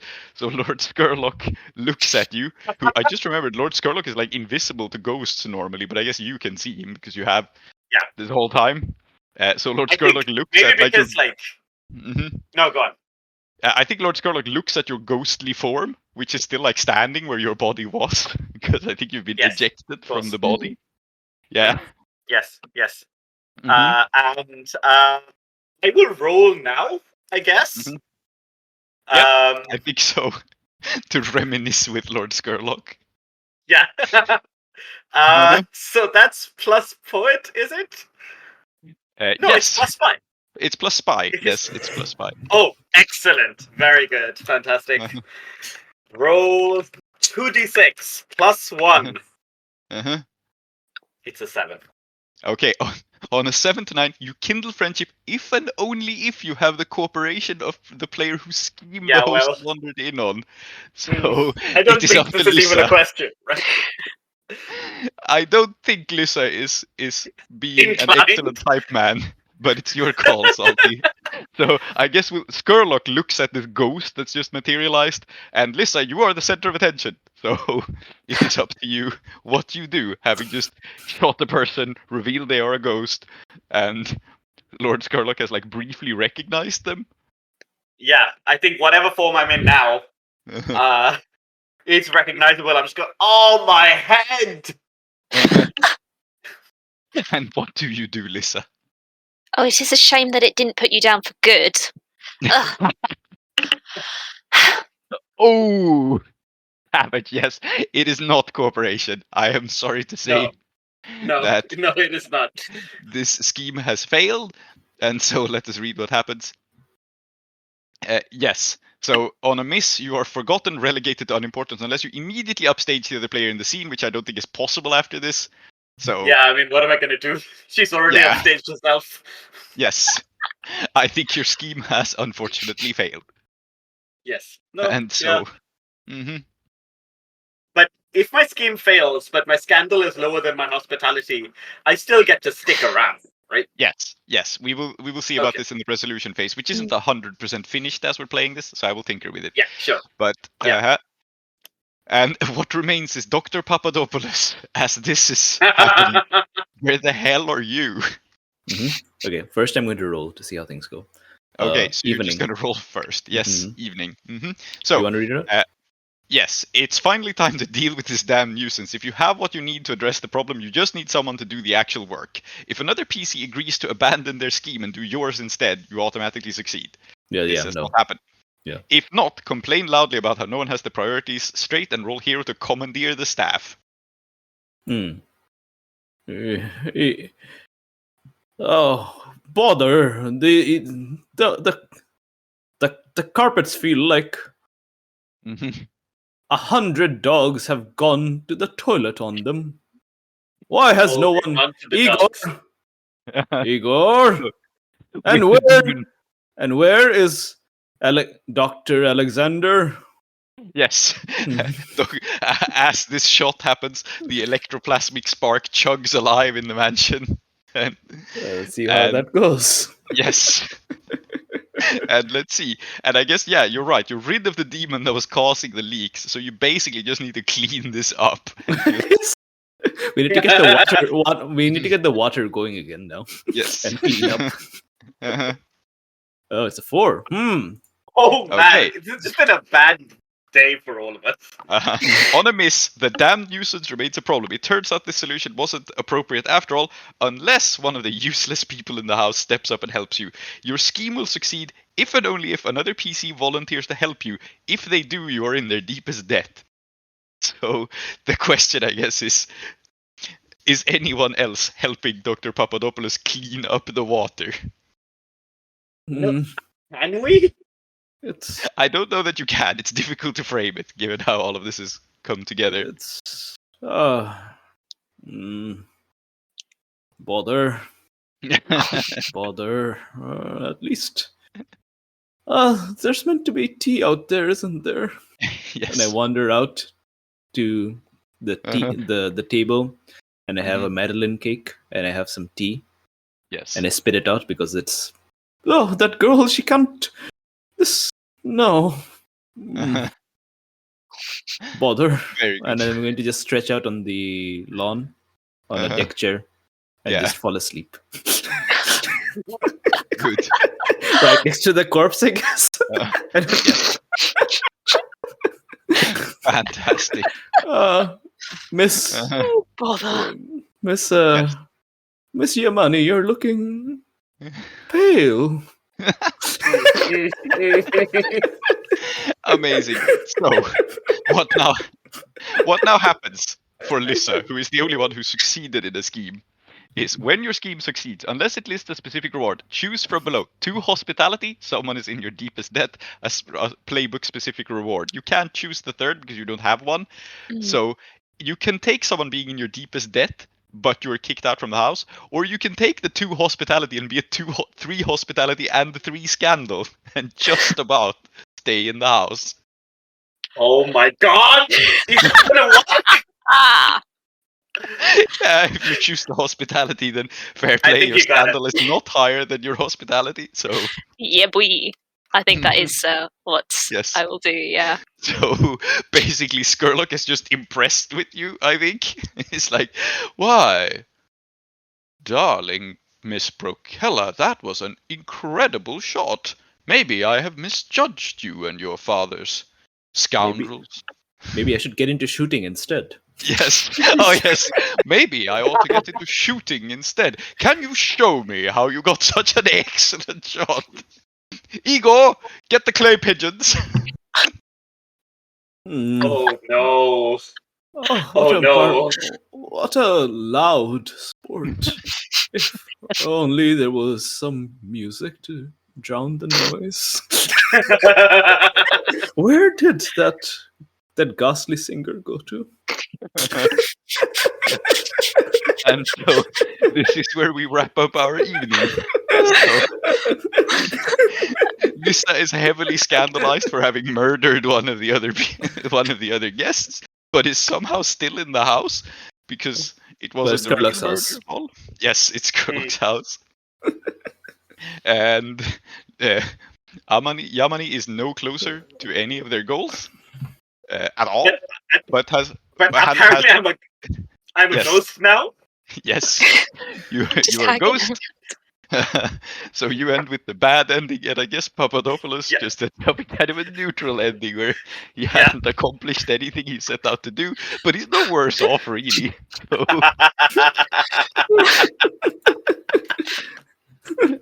Oh, man! Yes, very good. And that's the game. Merry Christmas to all, and to all a good night. Yes. Indeed. Cheers. Oh, yes. I hope you had as much fun listening to this as we did recording it. And we will see you next time in the regular Desperate Attune. But Patreon people, stick around for the after talk. There won't be XP, but we will chat about the game.